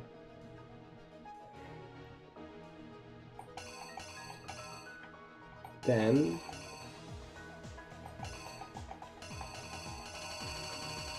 where is the thing? Yeah, that thing.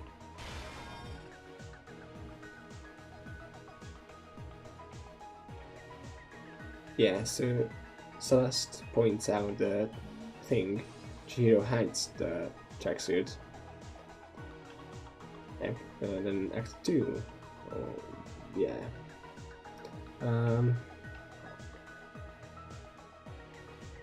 Boys' locker room.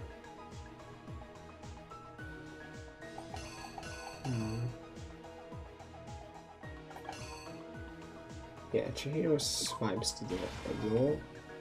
There.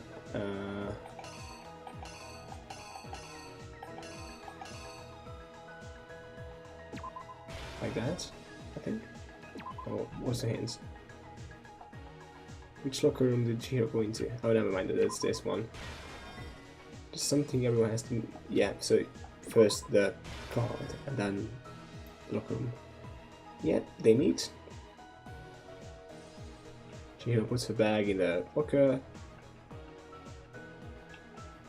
the weapon of the used was the dumbbell, which is here. Okay, so then, yep, with the weapon,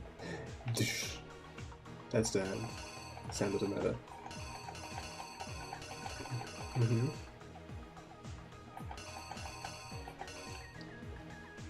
As well as wasting blood or something new names. Yeah, it's on the poster. Okay, yeah, so it's, yep. And then, to the switch around the carpet as well as something else, the posters. And the posters being switched around. There you go. Which I'm gonna do the killer move too, the glass locker room. We can do something from the other locker room and switch to the scene of a crime. Yep, the poster. Okay. And then Byakuya comes in, being a maniac. What is Byakuya brought to the murder scene? You can only have been the extension lead. Byakuya, I haven't seen it. What did he use to disguise for? Oh, was Byakuya trying to figure out who the... Byakuya was trying to figure out who the Genocide Jack was. He wasn't trying to frame... Just trying to, like, you know, get out of the way. We're gonna see what use disguise would have happened. Disguise? What do you mean disguise? There's also... Oh, he's gonna be blonde, I guess. Yeah. Here goes, they were done. For the trash room. Oh no, to the sauna, so to the sauna, yeah.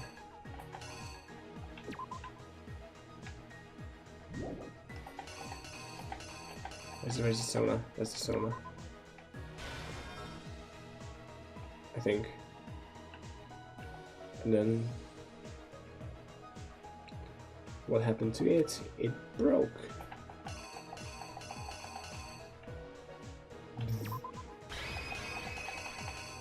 That should be it. The killer is you! First, let's take a look back to before the incident. Last night, Celeste saw Chihiro in the warehouse, correct? At the time, she was apparently stuffing something into a duffel bag.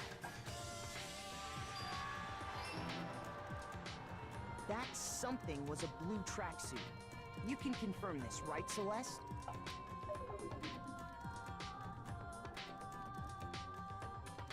With bag in hand, Chihiro headed out, even though it was officially nighttime. She made her way to the locker room, specifically the boys' locker room. But how could the victim, who is apparently a girl, access the boys' locker room? No, I need to leave my reasoning right. I need to rearrange the events of the case. So everyone has that you need to get into locker rooms. Which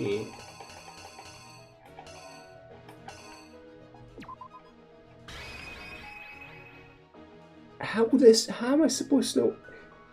Look, there are two choices here.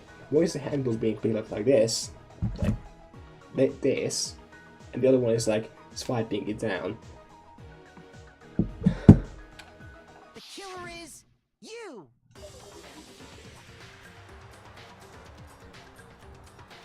With bag in hand, Chihiro headed out, even though it was a... Yep. She made her way to the locker room. But yeah. How could the victim, who was a... Yes. Simple. Because she was really a he. Which is why he was able to use his own e-handbook to gain entrance to the boys' locker room. Once inside, he met with someone there. And the person he met was the one who killed him.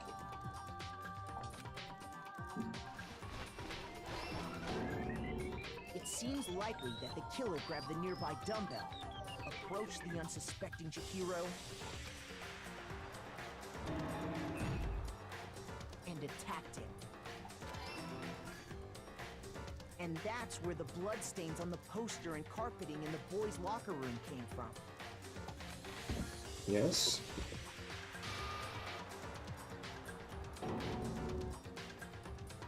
likely in the heat of the moment. The body was arranged, but the murder itself felt unplanned.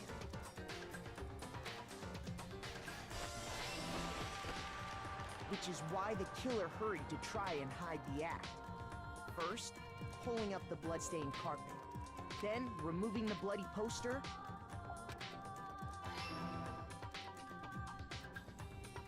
And finally carrying the corpse into the girls' locker room. A girl's handbook was necessary to get into the locker room, of course. But this alone doesn't prove that the killer was necessarily a girl. After all, Sayaka and Junko's handbooks had been placed in the main hall. Using one of those, a boy could get into the girls' locker room without much problem. And that's exactly how the killers did it. With the carpet and the poster they brought with them, they got to work. They changed the layout of the boys' and girls' locker room in what you might call a crime scene switch.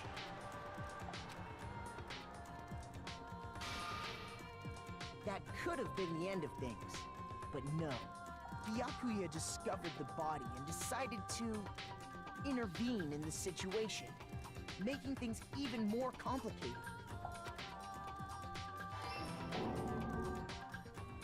So, after stumbling on the crime scene, he went and grabbed the extension cord from the library, and then he got to work. He used the cord to string up Chihiro's lifeless body.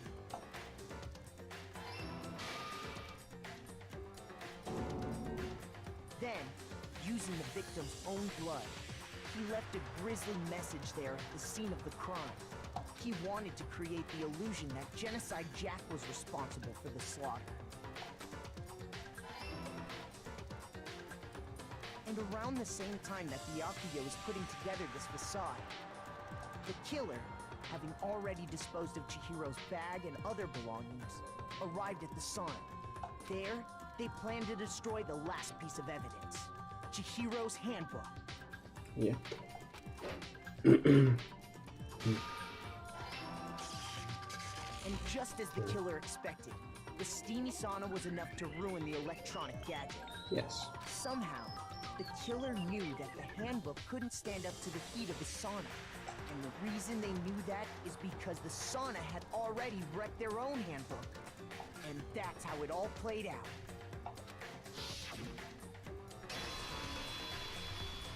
Isn't that right, Mondo Arata? Da-da-da-da. I didn't know what the jingle was. I just... Wait. No. This can't be right. Where's your evidence? Yeah. Where's your evidence? You need evidence. You need proof. Without any proof, you can't pin any of this on him. Yes, Mondo is the killer. That already revealed itself early in the trial. All I have to do is check that other item of his, and everything will become clear. A new element has been added to the bullet time battles. Would you like to hear more? Let's look a little bit at fever time and never time. To the bullet time battle, if you press the RB button, fever time will activate and the tempo will be forced to its max. At this point, even if you push the buttons as random, you won't miss. So you can push AY however you want to destroy your opponent's fireball swords. Well, it's only less until your focus gauge runs out, so make the best possible use of your time. Of course, it wouldn't be fair if you only got access to special time, right? So you have also prepared something called Nega time that your opponent can use. If the opponent activates Nega time during the bullet time battle, your tempo marker will disappear, making it quite a bit tougher to hit the buttons in rhythm. If you were to activate fever time at this point, no, never mind, I'm sure nothing would happen. I don't know what I was worried about. Unsurprisingly, if your action difficulty is set to gentle, your opponent won't use Nega time. Right.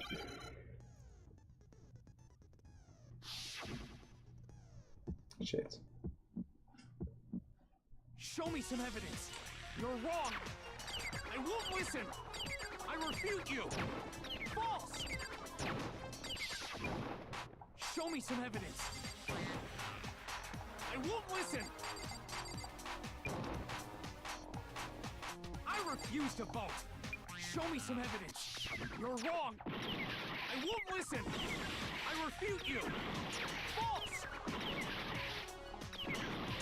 Show me some evidence! Oh, sorry. I'm gonna have to turn up the volume a bit, sorry. So I might not be able to talk right now. Oh, have you already come to the end of the debate? Well then, the class chaos official now is centering on who is the blackens. What? Repeated the only one with the most votes is Why? We already decided it's popular vote. I refuse to give up yet. It's popular vote. Everyone knows it's Mondo. Why do I have to convince Taka?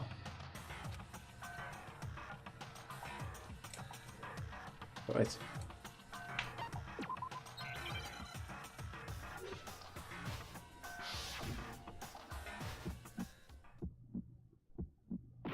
Show me some evidence! You're wrong! I won't listen! I refute you! False! Show me some evidence! I won't listen! I refuse to vote! Show me some evidence! You're wrong! I won't listen! I refute you! False! Show me some evidence! I won't listen! You're corrupt! I refuse to vote! I refute you! False! You're corrupt! Show me some evidence! I won't listen! Show me some evidence! You're wrong! I won't listen! I refute you! False! Show me some evidence! I won't listen! I refuse to vote! Show me some evidence! You're wrong! I won't listen! I refute you!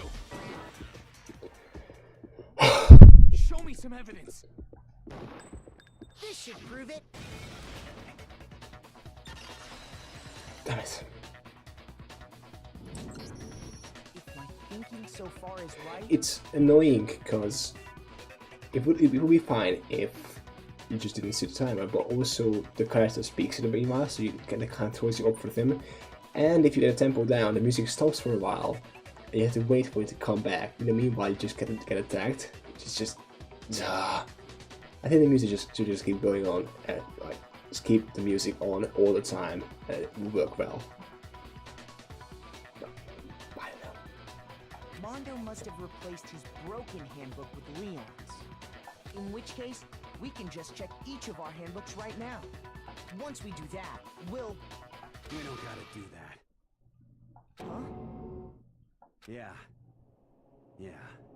I did it. I killed him.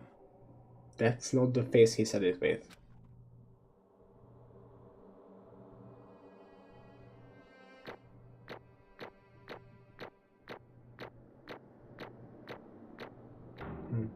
I got an A. Good. Doop doop doop doop doop. Bro! What are you saying? I got no choice, man. After hearing all that, I gotta just... give up. Go ahead, Monokuma. Get it over with. Ask for the goddamn verdict. Roger that. Wait! Hold on! No waiting, no holding on. Time for the moment we've all been waiting for. Grab your lever and give it a yank! Who will you elect as the Blackened this time around? Will you make the right choice or the dreadfully wrong one? What's it gonna be? What's it gonna be?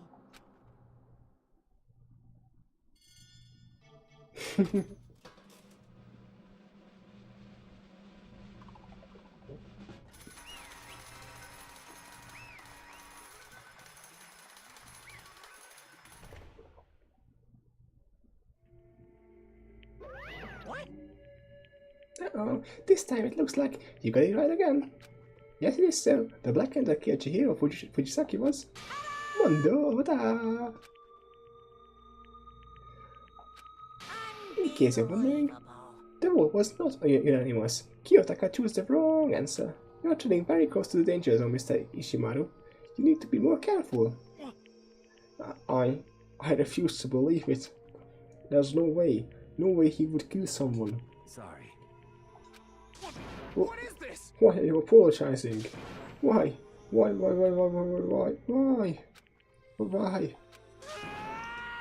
Why did you do it? Now then.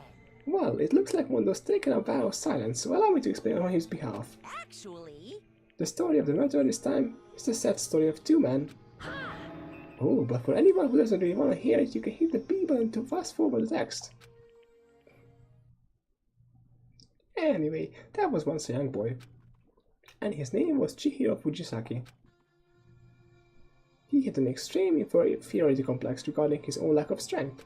You're so weak even though you're a boy. He had heard all the things like that as long as he could remember, and he couldn't overcome his weakness. On the contrary, he tried to hide and bury himself further and further into that weakness, to take on the fragile for Betty's young girl. He had chosen that as his way out.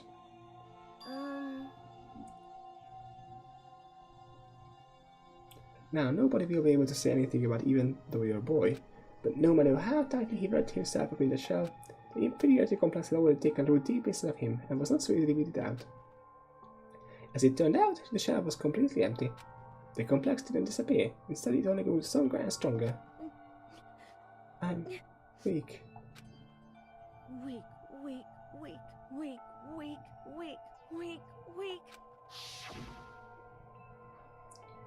Once the killing game had begun at the heat of the school, he had no choice but to accept this fact. After all, this world is survival of the fittest. If you're not strong, you don't survive. And then the lovely and hateful Monokuma announced the revealing of the embarrassing secrets, which of course ignored Chihiro's embarrassing secret, which I was more than willing to divulge. Even though he dresses like a girl, Chihiro is actually a boy. Hey, And that was something Chihiro couldn't let anyone find out, no matter the cost.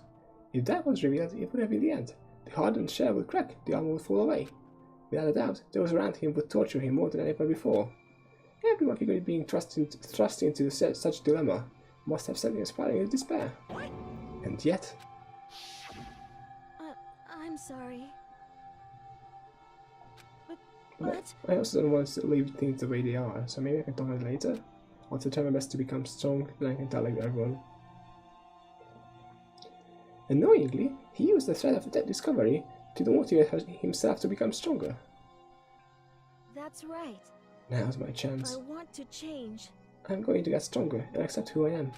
Strong enough so that when someone says, even though you're a boy, it will be okay, I'll get better. With that thought at the front of his mind, he resolved to take immediate action. And so, that day, he made a commitment to begin exercising. He was prepared to retrain his mind and body. But sadly, that would be the first and only chance he would get at it. Hey, When he decided to start exercising, he thought it would be good to ask for someone's help. But he wanted to tell that person his secret first, and asked them to help him from there. And the person who went to... Yeah, that's right. It was me. Yep, it sure was. The bike-again fella had been painfully clear about how important his manly promises were. So Chihiro probably figured that even if he confided in Mondo, his honor would make him keep the secret. Plus, Mr. Macho Mondo was the very symbol of a strong man that Chihiro had always aspired to.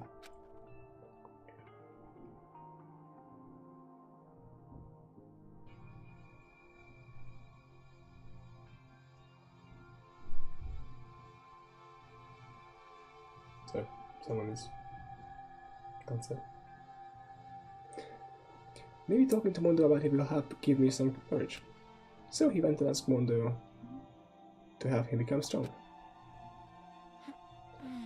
That was his inspiration, and he thought that only with Mondo's support would he ever be able to come close to that. Correct.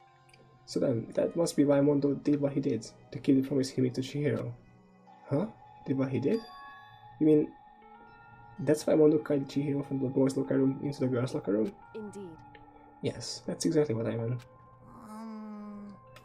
Wasn't that to cover up what he'd done? Certainly. That could have been part of it, but I don't think it was the main reason. The real purpose was to keep the promise between the man he made to Chihiro. But how does moving the body keep his secret? Because if everybody knew he'd been killed in the boys' locker room, then everyone would have been all arguing about how she got into the boys' locker room, right? Once they started up, at least a few of us would have immediately begun to suspect his identity, so he tried to protect Chihiro's secret by putting him in the girls' locker room and stealing his handbook, see? Then Mondo did all that to keep the promise he'd made to Chihiro, who he'd also killed. Why would he do that? The more I hear your talk, the more I don't understand. I mean, you guys trusted each other, right? So why? Why did you? Because, no matter what, I didn't want anyone to know. I knew it. So that's what triggered it after all. The possibility of having your embarrassing memories and secrets exposed. What is this? But that's impossible. Nothing could have been that bad. Something he didn't want anyone to know, even if it meant killing someone. It's impossible. Don't make me repeat myself. How many times must I repeat myself? To judge others by your own standards is the height of folly. Even if you can comprehend it, you obviously can. That's all there is to it. Well, while we're on the subject, why did I tell you? That embarrassing memory, that secret he didn't want anyone to know. Hey, You know what Mondo did? He killed his own brother. Fuck.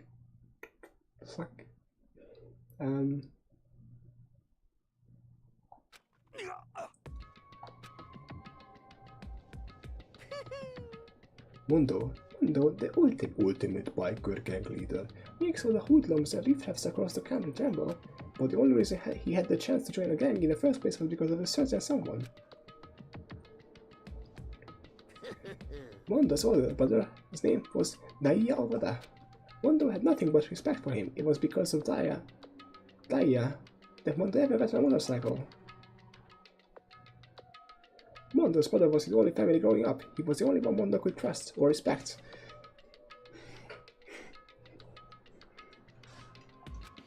He wanted to measure up to his big brother, so he imitated him in everything he did. Mondo was the epitome of the stereotyped kid brother. Meanwhile, the charismatic older brother had put together a local motorcycle gang, and before anyone knew it, it had grown into the biggest bike gang in the country. I need a drink, sorry. Too much talking.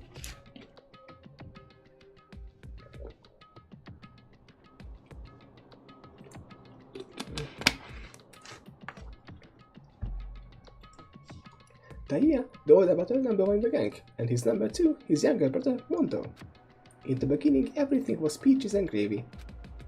But when Mondo started to think about how he would have to take over the gang from his brother someday, his brother's greatness, his reputation, began to gnaw on Mondo's very soul. The kid's gonna take over from Daya, huh?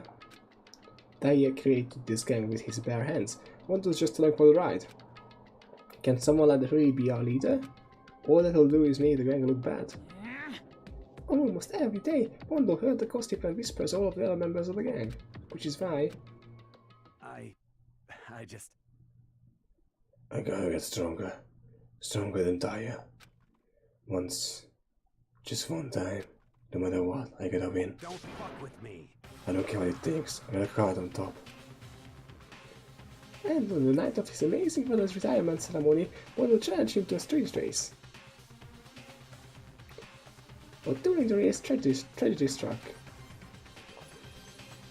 The kid brother pushed ahead with reckless abandon, eager for victory and dashed into oncoming traffic. But suddenly...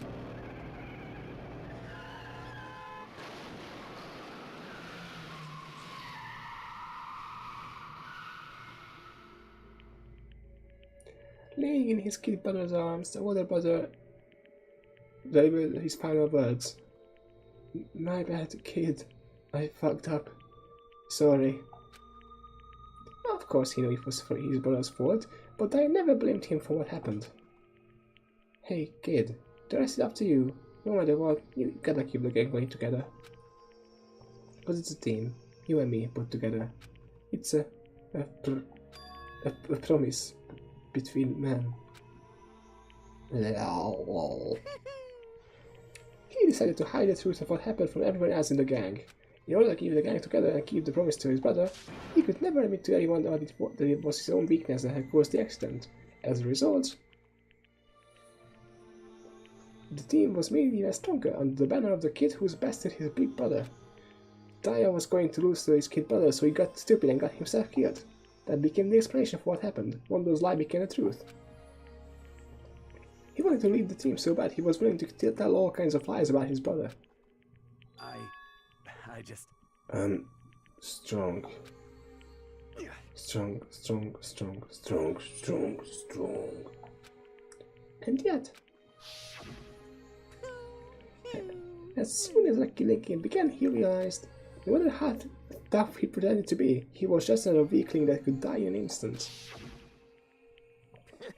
And then the hateful Monokuma announced the revealing of the embarrassing secrets. At that point, it was clear I would have no problem shedding light on these secrets. Mondo killed his own older brother. That's a very weird, that's one way of putting it, but it doesn't sound like what exactly happened. If that happened, everything would have been ruined. Everything with me and my brother have worked to create would have been destroyed. Is that all the guilt I've been carrying around? It all would have been for nothing. God, my voice keeps going away. So that's fine. That's why I... Mondo, after I saw what Monokuma had on me, my head filled up with a kind of fuzzy uneasiness and just started swirling around. I'd never felt anything like it before. I didn't know what to do about it. Wasn't sure what to think or say, but after a while, the fuzzy uneasiness turned itself into a rock-hard lump of anxiety way down in my stomach. And it was right around then that Chihiro asked me to start working out with him. And right there, he told me a secret. Seriously? Jesus. I'm sorry. Yeah, I'm sorry I lied to you. But why? Why now? Why are you telling me all this all of a sudden? Huh? Because I mean, you've kept that secret all this time, right? If anyone found out, you would... But... You're right, but... I want to change. I wrapped myself in lies. I'm weak. I want to destroy that version of me forever. His words were like a knife in my gut. It felt like he was exposing the lie I believed in myself. I have to change. I don't want to be weak anymore. You're so strong, it can't hurt you, right? Whatever secret Monokuma might tell us. You piece of... So what? You're saying I should just say it? What?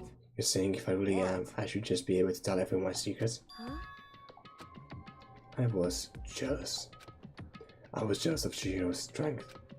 He had the strength to face his own weakness, to try and overcome it. It was the kind of strength I've never had. So I was jealous of him. And the jealousy broke me. What? Are you making fun of me? I'm strong. You're fucking with me right now. No! I'm not making fun of you. You really are strong, Mondo. I felt like I could hear something creak. Something inside my head. What did he want me to do? What was I supposed to do? Was I supposed to just sit back, let my secret get revealed, and ruin everything? What's wrong? Why did you have to tell me all that? Are you trying to rub my failure in my face? I just really admire you. I admire your strength. Yeah, that's right. I am strong. Strong. I'm strong. Strong. Stronger than you. You son of a bitch! And stronger than Daya. I don't remember anything after that. When I woke up again, he was laying at my feet, covered in blood. I had a dumbbell in my hand, and I was just staring at him, down the ground. Hey!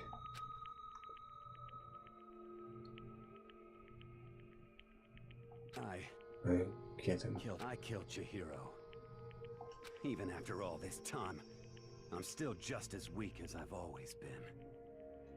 And thanks to that, I did something I can never take back. Mondo, He was normally so aggressive, so angry. He hid the weak side away from everyone. That was his secret. Weakness like that lives in a heart like his, and it turned him cold-blooded. God damn it.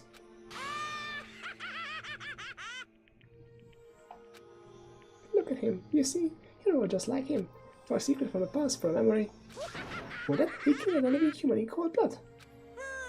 He couldn't get free of his regrets from the outside world. He doesn't know what true junk is. Do you see hope anywhere there? Because I shouldn't.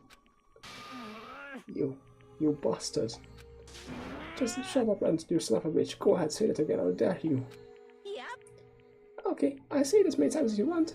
It's what I want to say, but unfortunately I can't do that right now because the time for punishing is fast approaching. Punishing? It can't be. You mean execution? Well now. That's what I promised you, right? The black and the disturbs the beast will be punished. Ridiculous. Hold on. Now then, I prepared a very special punishment. For Wonder Wada, the ultimate black gang leader. No, wait. Let's give it everything we've got. It's punishment time. I said, wait! Sorry, man. I couldn't keep the promise we made. From one man to another. I know.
And then he turned back in time.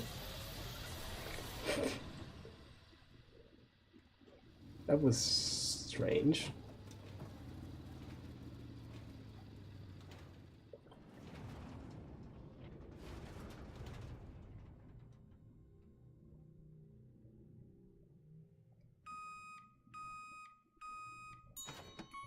Oh. Never mind. What?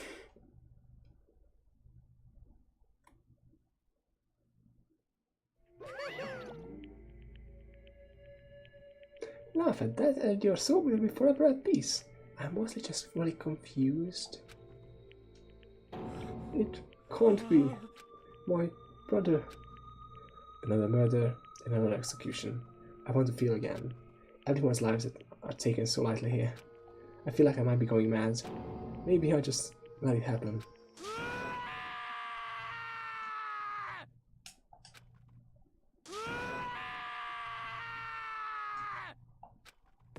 As talk of such screams invaded our schools, we were each forced to realize once again.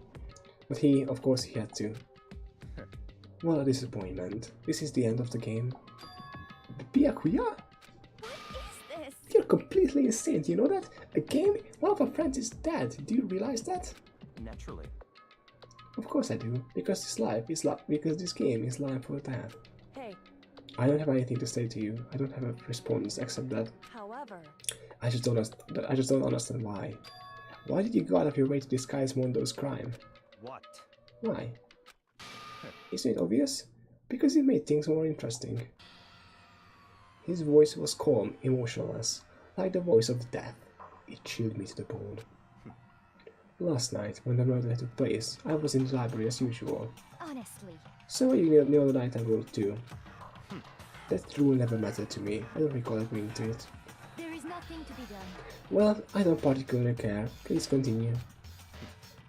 The night grew late. I decided to return to my room, which is when I stumbled upon him. I spotted Mondo coming out of the girl's locker room. After he'd gone, I looked inside and saw a corpse. You mean you actually witnessed the murder? He was such a fool. He didn't have the slightest idea that I'd seen him. Well... So you're saying you knew who the culprit was from the very beginning? That's right. Indeed. But if that had been the end of it, how boring would it have been? Right? We could have missed out on 5 different shitty minigames. Okay, it wasn't that bad. I'm just terrible. I mean, what a waste of time to have the answer revealed right at the beginning. Which is why I decided to lend a little helping hand. I thought it would liven things up. We did all that to liven things up? I see. So after hearing about Genocide Jack from Toko, you decided to use that to create the fake murder scene. But damn man, if you hadn't figured out who really done it, you would have been dead too, right?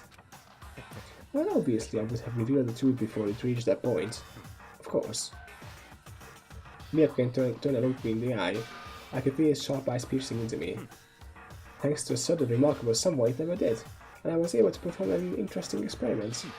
Once I do decide to become blackened, I now know who I'll have to watch out for. Correct. So that was your reason. Are you satisfied? Indeed. Yes. We're done listening to your story. Moving on. Hey. There's something I'd like to ask Monokuma. What's this? I'm not next. You... You like to perform these elaborate executions each time, correct? My question is, why? Do you like them? But you know, this punishment despair, it's not just for you. What is punishment, what is despair? It's my gift to mankind itself. What? You're over-exaggerating. I am not over-exaggerating. These punishments are meant to transform all hope to despair. Damn. What do you mean? Huh? Mean? Mean? Mean? What the heck? Mean. Good grief, I don't understand why you have to pick upon every little stupid thing. Whatever, it doesn't matter. In the end, I'm going to stand alone as the victor, and then everything will be revealed to me. Ooh, the noble son of a noble family. Truly you understand me. I think this is the start of a terrifying friendship. That's enough. Shut up. I would never stoop up to the level of childish criminal like you. Let me just say this. After I have achieved complete victory, you're up next. I'm going to find you and kill you, understand? In the name of my family. For which victory is a foregone conclusion. You're getting all riled up! So cool! It's like you're the main character of a video game or something. No trash mob for you. I swear, whatever it takes, I will kill you. Temper. Sounds like someone needs a nap.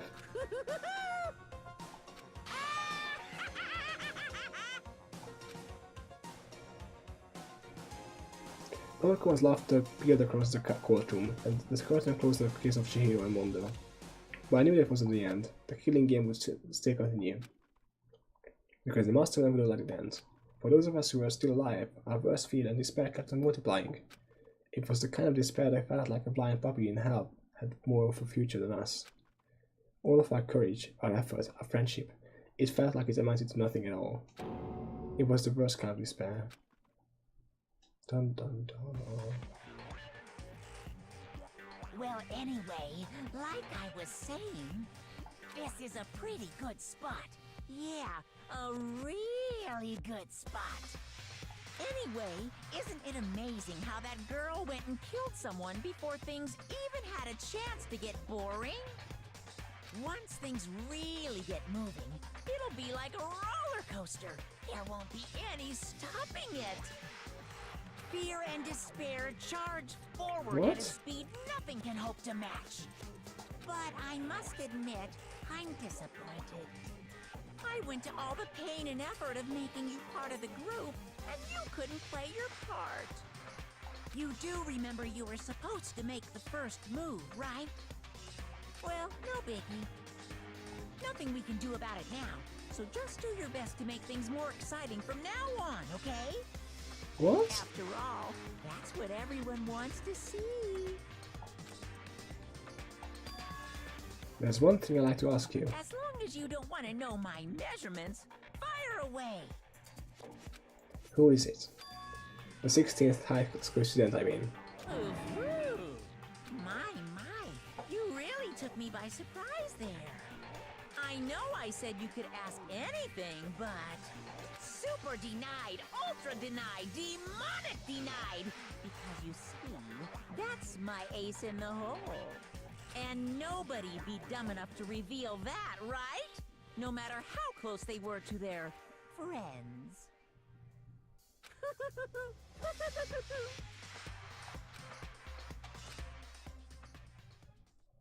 I'm not sure what the context for that was, but okay.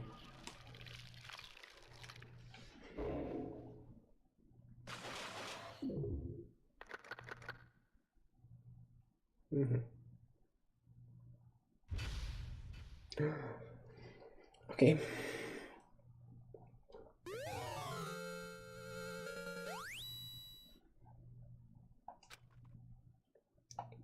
Yes.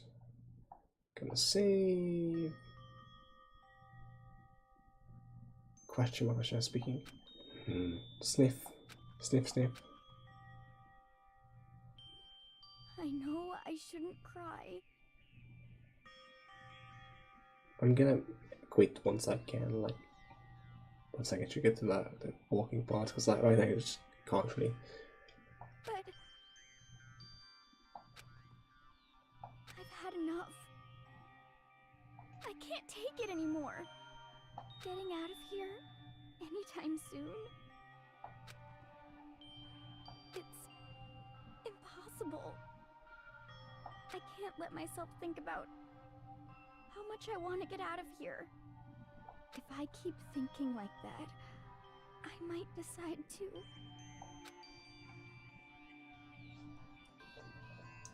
Why are we pulling out donuts? I need to eat some donuts. That'll cheer me up. Glazed donuts, twisty donuts, shiny donuts, cream-filled donut holes, malasadas. Okay. Oh, God of donuts! I'm praying for a wonderful encounter. I'm sorry. Please forgive me for breaking the nighttime rule. But right now, for me, donuts are absolutely necessary. Huh?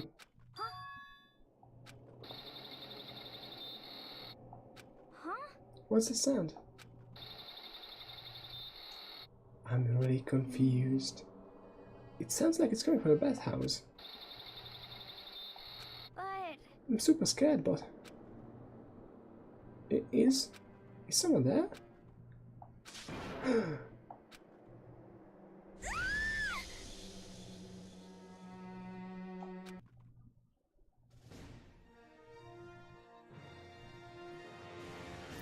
The next generation legend, stand tall, galactic hero. The morning after the conclusion of the second class trial. And then the dying for just like always. Expected to start like any other day. That's what I expected, but... Today's count kinda sucks, huh? Toko and Byakuya still refuse to show up. And I haven't seen Miss Asahina anywhere. She said her stomach was hurting, so she's taking it easy in her room for today. oh, That is rather unusual for her. Normally she's so full of energy. Which is exactly what makes me worry. So then, So it's just the 7 of us then. It looks that way. How about that? It's times like this where the committee chairman needs to get things going with a bang. Impossible. Oh, not. Taka hasn't said a word since everything that happened yesterday. One look at his face showed that he hadn't slept a wink since last night. It must be because of Mondo. The two of them had become so close, and now he finds out Mondo killed Chihiro, and having to watch Mondo get punished. Nothing he could do about it. I can't even imagine what it was had done to him. well. So I mean, what's gonna happen now? We haven't found any way out, and we have no idea if help's ever gonna come. I'm more depressed just thinking about it. We simply have to make the best of things, do our best to get along, and live here together in peace. Forget about the outside world and accept this new life. This is the only way we have now. What, to live here forever? Well, Here we have every convenience. We have food, clothes, whatever you need is seen to. Why are you dissatisfied? In fact, let me ask you this. What is it about the outsider that you belong for? is that okay? Competition, discrimination, victimization and violence? As society goes, so does its perversion. In which case, is our current situation not... Demon Angel, pretty pudgy princess. Huh? Hmm? Here we go. Maggie, the drill shop owner, the bunny at Amazon, cat girl dog boy, Robo Justice the Galactic King. And... What I mean is, there's no duty here. There is nothing to be done. The mastermind puts such base desire to their advantage, bending you to their will. You know? Okay, well anyway, since Taka's little, like, catatonic, as the oldest one here, I'm officially stepping up to take the lead. So, we're all gonna work together and spend the rest of the day searching the school. I'm searching? I'm right, right? Well, I mean, since the class trial is over and all, Perhaps. there should be new places for us to investigate. Yeah, that's the ticket. Maybe we'll find some kind of clue this time. Well then. Oh my god, Hero said something smart-ish. Then once we're done eating, let's split up and begin looking around. Do you have any problem with that, Celeste? There may well be a discovery waiting for us which may further enrich our life here. No, the point is to look for clues. And just as we were starting to come together, she barged in and ruined the conversation. You called for me, so I appeared. You called for me, and I appeared. Genocide! Nobody called for you. What the? How come it's Genocide Jill and not Toku? Yes! God, this place is just amazing! Finally a place I can just be my murderous self. Which is why I decided to stop holding back and spread my wings. No more hiding in a cave for me. Plus, I have another method to fight. The whole killer with the split personality thing is so overdone. I gotta destroy a stereotype. I'll fight all day and all night to murder those total standard cliches. But you are a killer with a split personality. If she weren't here, my chances of survival would go up at least 10%. Come on, you gotta back me up here. Even the biggest stars need the little people who hold them up. Well, whatever else we do today, first we should eat. We can't do anything on an empty stomach. You're right, let's hurry up and eat so we can start our investigation.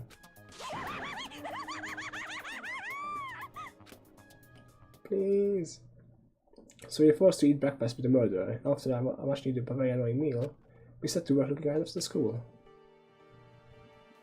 Thank God, please let me save, let me save. Yes! God. Yes. Yes. Okay. Thank you very much for watching. This is it for me today. Because it's fucking... Well, it's late. I'm gonna tell you the time. But it's late as fuck.